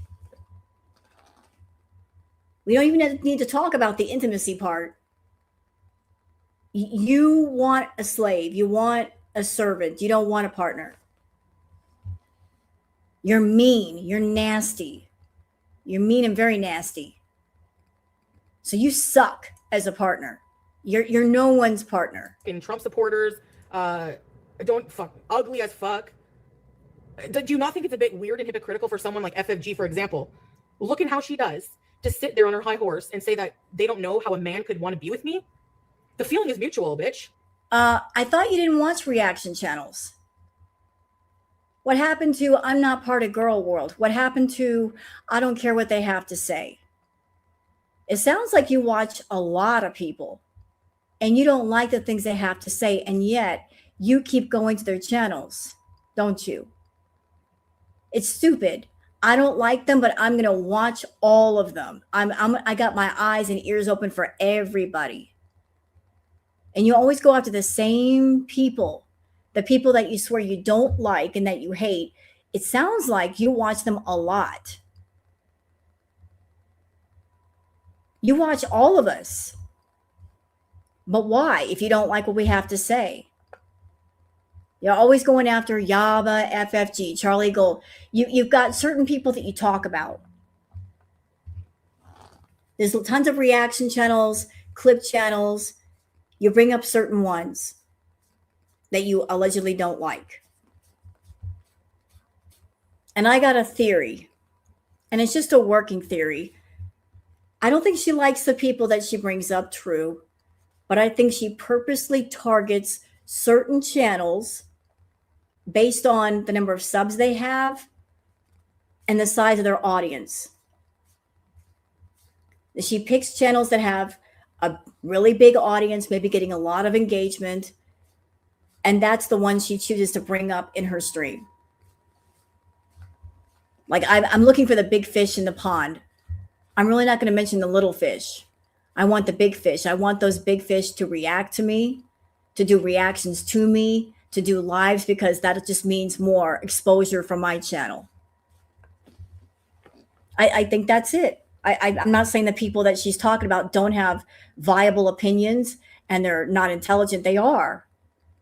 I just think that she picks people to talk about based on how big their audiences are. You know, like I'm talking about Yaba, French Fry Girl, Charlie Gold, because I know they're big channels. You see, I want them to talk about me, so I'm going to talk about them.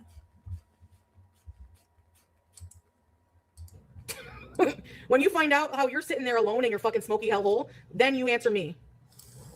I have no problem getting a man. Do you ever think that maybe a part of me being online is a little bit of a persona? I mean, maybe I'm not like this all the time in person. Maybe. Oh, gee. That's interesting. So Foodie Beauty is a persona. What did I say? There's Shantel the person, and there's Foodie Beauty the persona. Maybe it is a persona. Maybe it is. But I think that the persona has taken over the person. That you started out being Shantel, but the persona swallowed up the person. You want to be Foodie Beauty all the time because Foodie Beauty, the persona, has everything that Shantel does not. Shantel, the person, has no friends. There's no one for Shantel to talk to. Shantel, the person, has all kinds of problems that she created for herself. Foodie Beauty, the persona, can turn on a camera anytime. And there are people that want to talk to her. She is the star. She's the center of attention, which she's always wanted to be. Foodie Beauty, the persona, can make lots of money, get lots of attention. Foodie Beauty, the persona, has no problems. Shantel, the person, has problems. But as long as she's in the Foodie Beauty persona, she can ignore the Shantel problems. I'm sure the persona wishes that they could just do away with Shantel, the person, and just be in control all the time.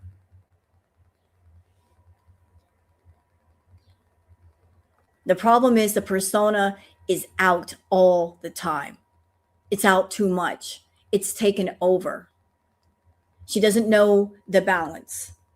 And I know this may sound weird, but I'm going to say it. Like, you guys know, I've been in the adult industry. I was a stripper, okay? I danced. And this is how I did it.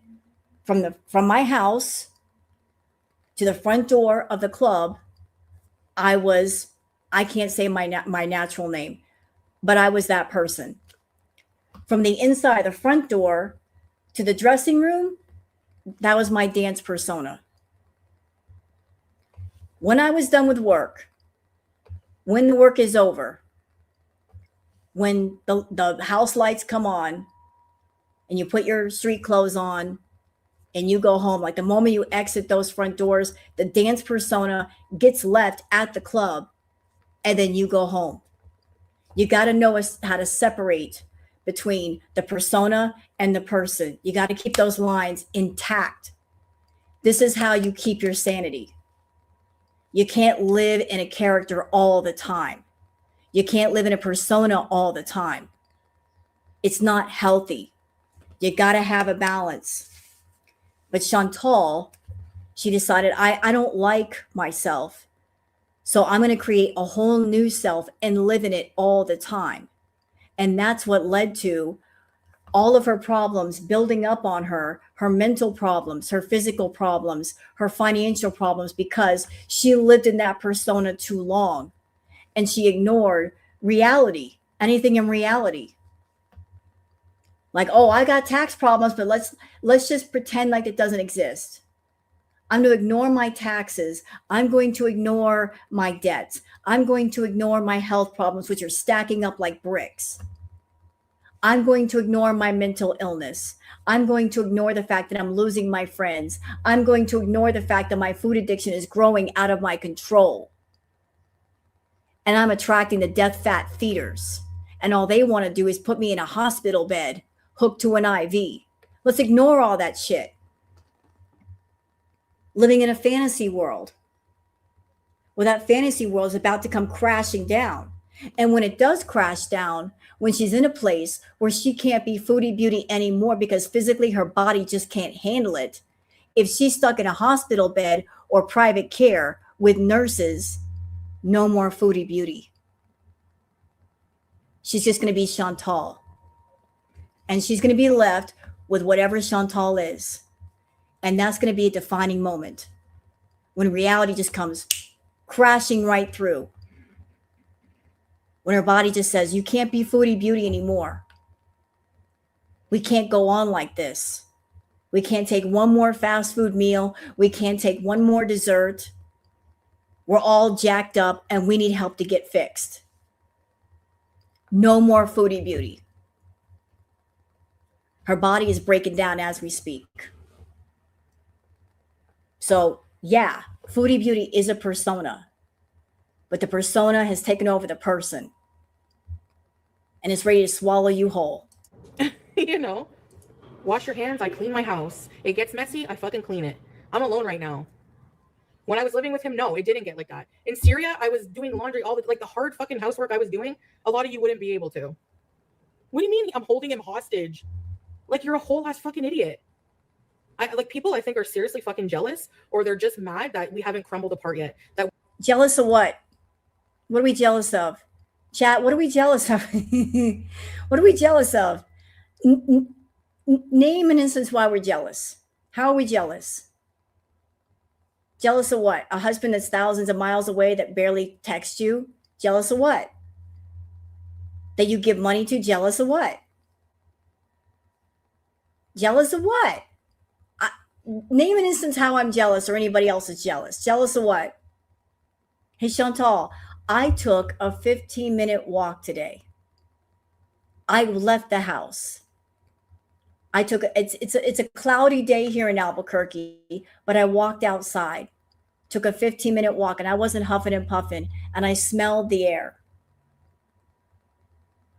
And I heard the birds. You jealous of me?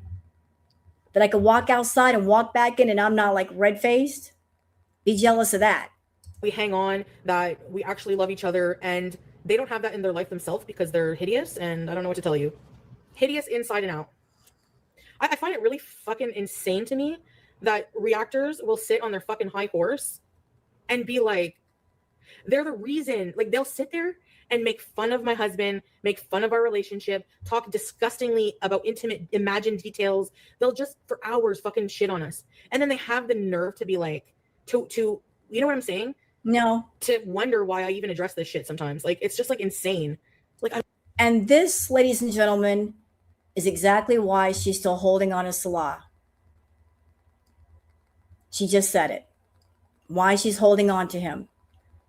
It's not a love thing, it's a pride thing. The picture that I get in my head with Shantel right now, imagine, if you will, a poker hall with poker tables. And Chantal sitting at a poker table, she's playing poker. And she's losing hand after hand after hand after hand after hand. And a normal person would say, I keep losing. I'm just going to pick up my chips, what I got left, and leave. There's no sense in losing them all. Chantal is that person that she would gamble away all her chips and then run to somebody within the hall and say, can I have some credit? Get those credit chips, run back to the table and lose those too. She will keep playing just so she doesn't have to admit that she's already lost. And she has already lost. So it's not a matter of winning or losing. It's a matter of how much do you want to lose? You've lost a lot. How much do you want to lose? She keeps playing the game because she does not want to admit that she's already lost. She does not want the humiliation of girl world being right. We've been right all along about him and about her. She will play the game until her dying day before she admits that she was wrong. She will never admit that she made a mistake. She will never come online and say, I'm stupid. I made a mistake. I believe this guy. I thought he really cared about me and I got scammed. If she did that, then she could just move on. Just admit that she was wrong and move on. She will never, ever admit that she made an error in judgment. There's no humility in her. We've all made mistakes, Chantal. Everybody, all of us. Well, we judged the situation wrong and we made an honest mistake. That's part of being human. I've made mistakes, but I'll admit to it. I've been in bad relationships because of an error in judgment. I'll admit to that too, but I learned. After I admitted my mistake, I learned. But you don't want to admit that you fucked up. I wonder why, you dumb fuck. Yeah, at the end of the day, Sony, like I said, I have a smaller audience than hate channels. I don't care. It's quality over quantity. I don't have fucking people in here threatening to murder people, like wishing people dead, constantly fucking stupid, like salad, fucking cards in my chat. I don't have that. And I'm fucking thankful. So, no, I didn't do a Nazi salute, dumbass. And then they take a clip. That's their fucking porno. They take a... Ma'am, you did do the Nazi salute. I've shown the footage here on my channel. You did do it. You did it in front of Natter. And as soon as you did it, you looked at Natter and you smiled. You knew exactly what you were doing. You knew what you were doing. Clip. They put it on Twitter and they all circle jerk over it like bukkake session. This is a Muslim woman saying these nasty, disgusting things, talking about bukkake and circle jerk. Ew. Ew. You're supposed to be a Muslim woman. You're saying these nasty, disgusting things. Ew. Ew. Chantal, I have an interesting question for you, if you don't mind. So you do adult content. You are, by all accounts, an adult entertainer in your own right. And you're in a bad relationship, which a lot of ladies in the adult industry get in bad relationships, maybe toxic, abusive relationships. Have you had the thoughts yet? I bet you have. You know what I'm talking about, the thoughts. If you're a woman in the industry and you're in a bad relationship with a bad man or woman, someone that's bleeding you dry of money, using you, you're in the industry, You're going to have the thoughts. You know what I'm talking about. And they usually come late at night or after you're done working, when you're alone, maybe in bed, maybe smoking a cigarette, whatever. You get those questions in your mind that float around. Questions like, how long can I keep doing this?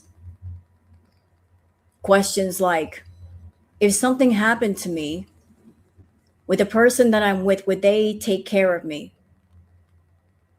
You already know the answers. You already know what the answers are. You just don't want to let them in. The answers float around in your head because you don't want to answer those questions. Because if you answer those questions, then comes the next part. Now what? Now that I've admitted to myself that I'm with somebody that I really shouldn't be with, that is straight up using me, now what? Does that mean I have to let him go? Because if I let him go, I'm all alone. What comes next? Have you had those thoughts yet, Foodie? Where you've been alone and you thought to yourself, I'm with a bad dude, not good for me. I've got bad dudes around me, now what? Would they stick with me if I lost all my money? The answer is no, they wouldn't.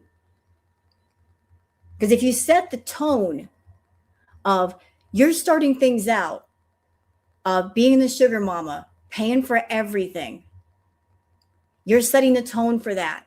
They're comfortable, living off your dime. Then you're putting off this vibe of you don't have to work. And they won't work because they got it good. They're living off your money and they get used to it. They're never going to get off their ass one day and pay for something because they got it good. You set the tone for that. You didn't start off the relationship of they have to work and you have to work, and that's how it's going to be. So if you're asking yourself, if something happened to me, would they stick around? The answer is no. They'll just find somebody else to live off of because they're used to that cushy lifestyle that you introduced them to and they want to keep it going. So I ask you, what's it all for? Giving money to Natter, giving money to Salah. What's it all for? What are they doing for you? If something happened to you, they're going to hold your hand? They're going to go to the hospital? They're going to pay your bills? No. No. But I bet you have had the thoughts. All of us ladies in the industry get them. If you're with the wrong person, it comes. It takes time, but it gets there. You're having those thoughts for a reason. That's your conscience saying, hey, you need to get smart. You need to really think about things, but I think you're too scared to let those thoughts in and really answer those questions because you don't want to deal with the now what part. That once you acknowledge you're in a bad relationship, now what? Where to go from here? You don't want to think about that. You really don't want to. Like, Foodie Beauty did this. It's the only fucking loving they're getting is from their own selves. And they say, I need to be laid. Don't you worry about my sex life, honey. If someone doesn't want to be laid, go for it. I don't care. That wasn't my point. Sex isn't, it's true. It's not the only thing in life, but just because I don't talk about my sex, exactly, how about Nesha? I don't talk about my sex life for that reason. That's one thing I'll never talk about because it's like. Because there's nothing to talk about. I'm so mean. But it's true. There's nothing to talk about. You don't have a sex life. You don't have one. Maybe you are doing things with Natter, but you can't talk about it. You're not allowed to talk about it. If you are doing the dirty with Natter on the down low, you can't talk about it. You might have one boyfriend, Bob, battery operated boyfriend, Bob. She might have a Bob in her life. And it's okay to have a Bob in your life. It's healthy. So she might have one boyfriend named Bob. It's okay to have a Bob. Yeah, it's not right to do that. It's very vulgar to do that. But y'all don't know shit. You think I would be with someone for that many years who wouldn't touch me? You're crazy. I'm an Aries. Aries are like one of the most like hyper-sexed fucking signs of the zodiac. I've explained a million times about the stupid fucking Charlie shit thing, and she can go fuck herself. What, am I supposed to like her after she fucking built her channel off of fat shaming me for fucking years? Fuck you. She is a fucking piece of shit coal. Coal is the opposite of gold. It's the lowest denominator mineral in.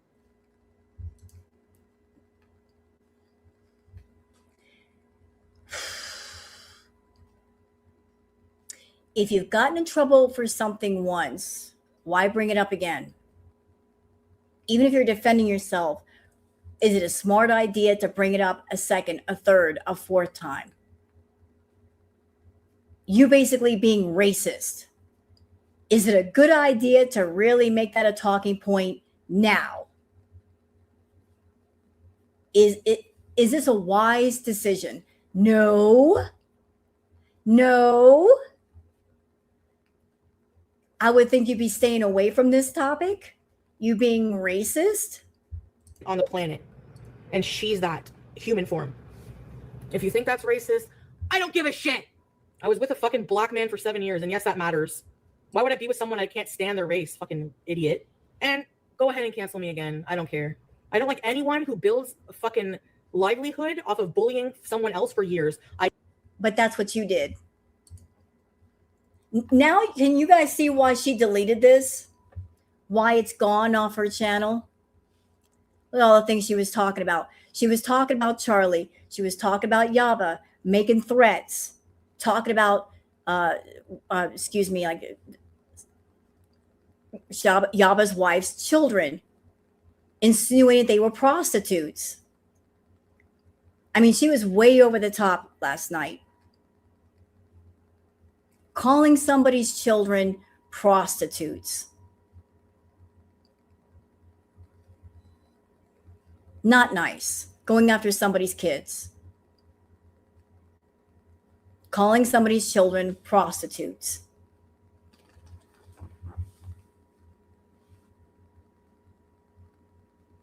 Shantel likes to use those words a lot. Prostitute, slut, tramp.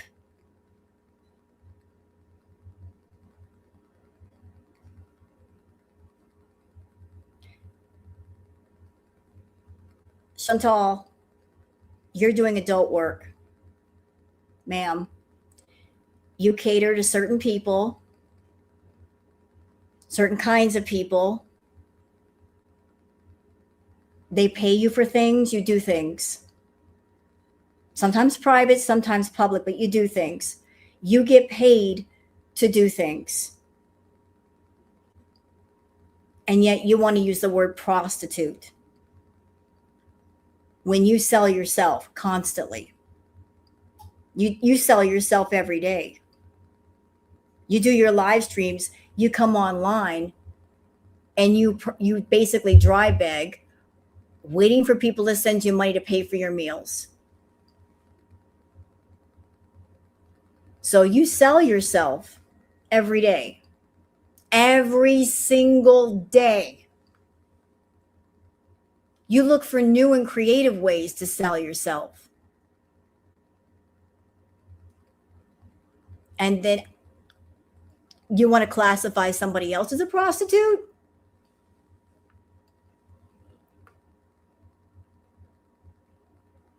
Are you sure that you want to go there? You'll sell your soul for a whopper.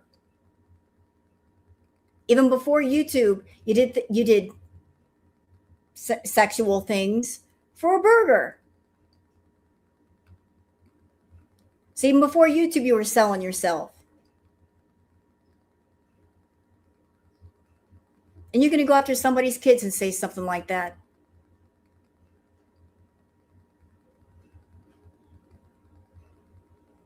You monetize everything. You sell everything. You sell your body. You sell your pain. You sell your addiction. Oh, my toe hurts. Send me money. You look for anything you can sell. And then you take it a step further. You will monetize animals. You keep animals around you to get money. You'll even monetize Children. You'll put children on camera if it means you get to make money off of them. So it's bad enough that you sell yourself, but you'll put the innocent and the good on camera if you can make a dime off of it. You took a child with special needs and put her on camera, showing her face. Got money because of that child. And then you went to a hotel and you had a major B moment. You disgusting bitch. You farmed out that little girl just so you could eat a bunch of food.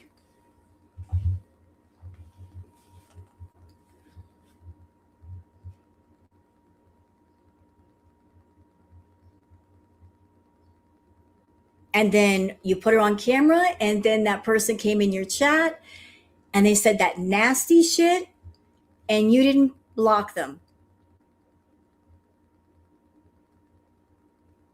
You didn't block that person. They said that comment several times about lifting up the child's shirt so they can gratify themselves. Said that several times. And that person was not blocked. Which makes me wonder who you're catering to. Makes me think about all the times that you were in Kuwait in the Middle East and you were doing that adult baby content. Coming on camera, acting like a baby, whining like a baby, all the baby talk. You're set up looking like an entire ass high chair. Going to petting zoos where there were children. Going to amusement parks where there were children. Going to Chuck E. Cheese. Going to zoos. Who the fuck were you really catering to?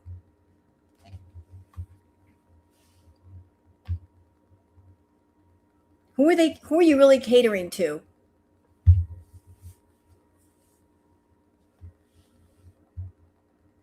You'll not just sell yourself, you'll sell anything and everything around you if it means an extra buck. And you're going to go after perhaps somebody else that might be doing things. I don't know what the deal is. I'm not judging. But you're going to look at somebody and say, your kids do this and this and this. Look at all that you've done. Look at all that you've done. Look at all that you've done, bitch. And there's a rule. I want everybody to know, like, what's the rule, y'all, when it comes to reacting? Leave the kids out of it, right? That's the rule. Leave the kids out of it. Kids are off limits. That's been the rule for the longest. Leave the kids out of it. That's a big no-touch zone. And she's always bringing up the kids. I don't fucking like them, and I never will. And y'all can fucking like me or not. I don't care. She's horrible. She's disgusting. She's a very fucking awful person. I don't care how fucking skinny she ever gets. Skinny don't make you a good person or not, okay? You know what, Shantel? If you ever got skinny, it'll probably never happen. But if Shantel ever lost weight, here's how I think it would go. If she lost weight, as awful as she is now, she'd be 100 times worse. She would be that person that once upon a time she was over 500 pounds. But if she got skinny, if she got smaller, she'd be 100 times worse. Her arrogance would be off the chart. Her meanness would be off the chart. She would be that person that used to be 500 pounds. And let's just say she got down to say 150 pounds. She would be looking down her nose at people that were overweight. She would be that person that if she were once 500 pounds and if say she got down to 150 pounds, if she got on an airplane or a train and somebody sat next to her who was 500 pounds, would she treat that person with compassion or love or understanding? No, she'd be yelling and screaming, I don't want to sit next to them. She'd be that one. She would. She'd be looking down her nose at anybody bigger than herself. She would. And you know what? A big part of why people don't like me or I'm hated is because I speak my mind like this. Well, too fucking bad. What gives you the right to make a fucking literal living feeding your fucking kids off of my content and putting me down all day and bringing up bullshit? And I You jealous freak. She's a jealous freak. Shantel, what do you care about what the reaction channels make? Whether it's a little or a lot. What's in your business? What do you care, pocket watcher? Obviously, you're making enough money. You've got 4 or 5 channels. You got 4 or 5 streams of income. You're making enough that you live in a nice apartment. What do you care what the reactors make? Why does it concern you? Why are you so angry over it? That makes no sense. Those who do well don't care about how others do. If you're doing well, what do you care how others are doing as far as their finances? You're making $6,000 a month.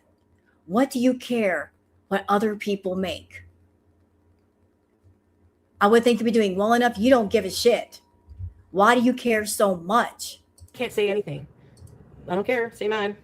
No, I'm not baby doll lashes. Actually, we're going to be renewing our vows, and I've already changed my mind. And what? Renewing them how? How are you going to renew your vows if you're never going to see them?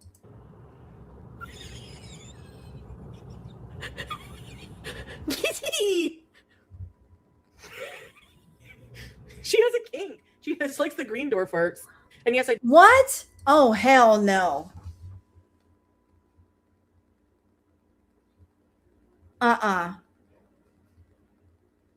Uh-uh.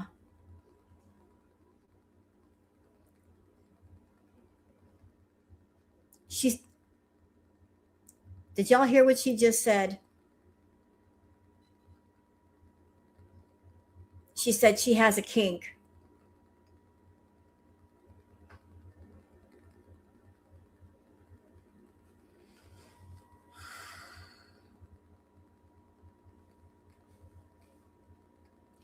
Why are you sexualizing an animal?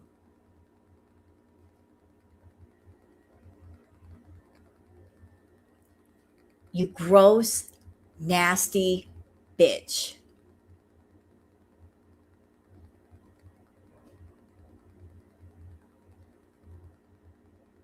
Why are you sexualizing an animal?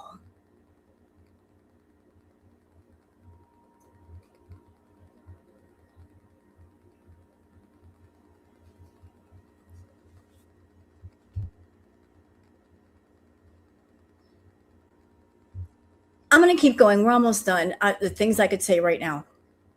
Did AI edit my photo? This is the original. And this is the new one. I don't like how my dress is baggy, so I asked them to snatch the waist. Do you guys want me to stay on here or go live on YouTube?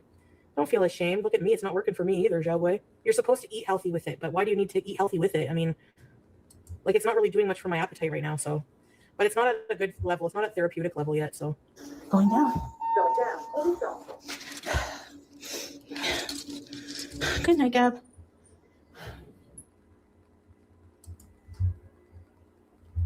Woo! Oh my god! It's like flooded. I don't like coming here. Ugh. Now, I did hear that part. Like we went past that earlier. Like, I don't know what's going on in Chantal's head these days. But at the farm, she talked about chickens having sex, like doggy position. Now she's talking about her cat having a kink. What the fuck is going on with her?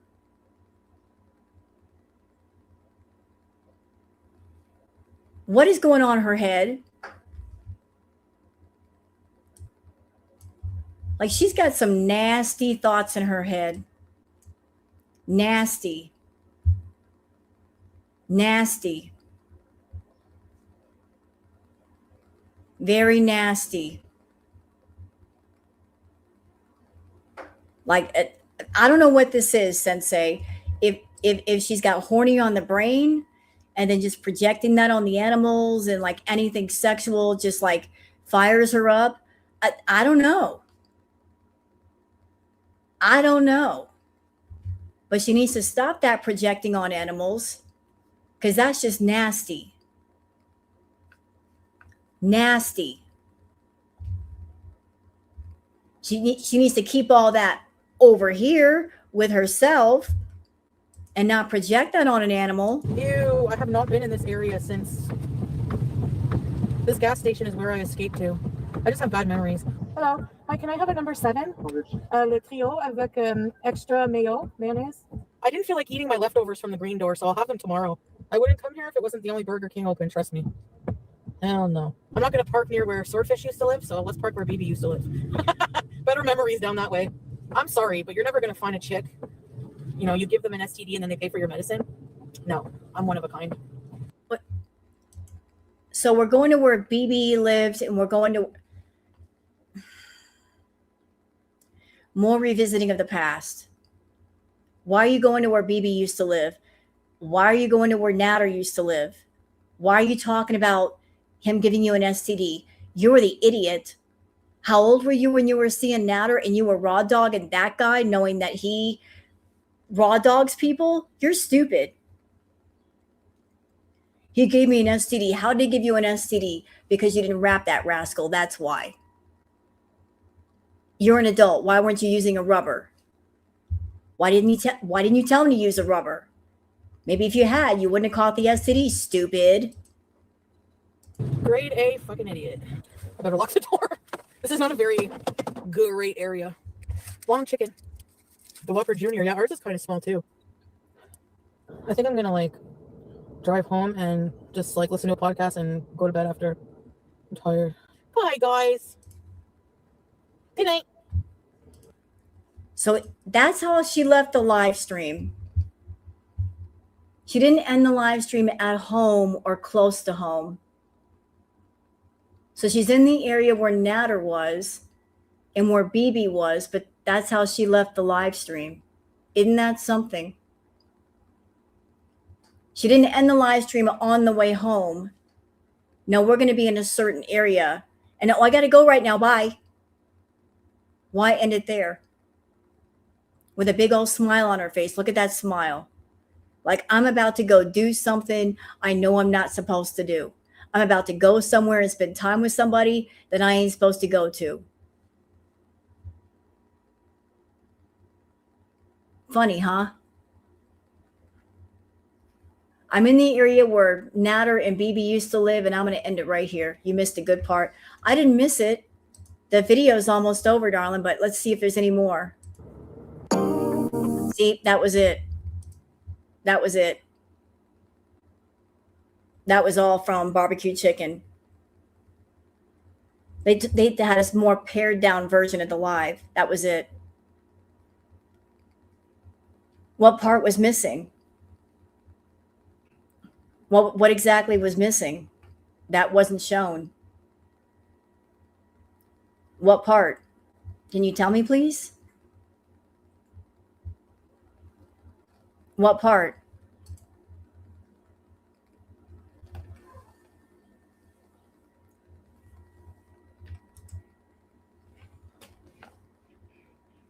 She parked and ate in front of...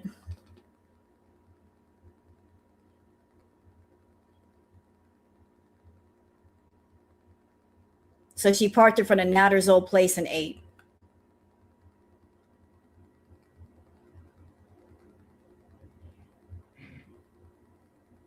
And she calls herself a victim. This person hurt me so bad, and yet I'm going to go back to his old house, and I'm going to sit there for old time's sake and eat. Even though there should be really bad memories here, and I don't want to think about that. I don't want to think about him. I'm just going to go sit in front of his old place and just remember how it used to be.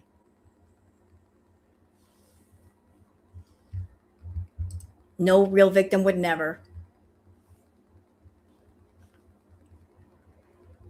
No real victim would ever do that. reminiscing about the drive-thrus guy. She was flirty and said he liked her because he gave her a lot of condiments.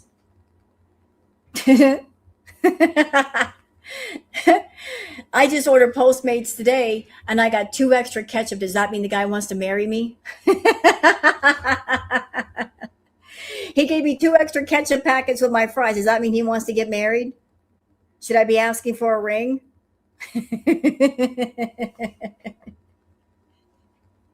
I got 2 extra fries with my order. He's in love. I counted the fries. There were 5 extra. He is madly in love with me. We're going to elope. Hey, baby, I really like your condiments. Oh, thank you.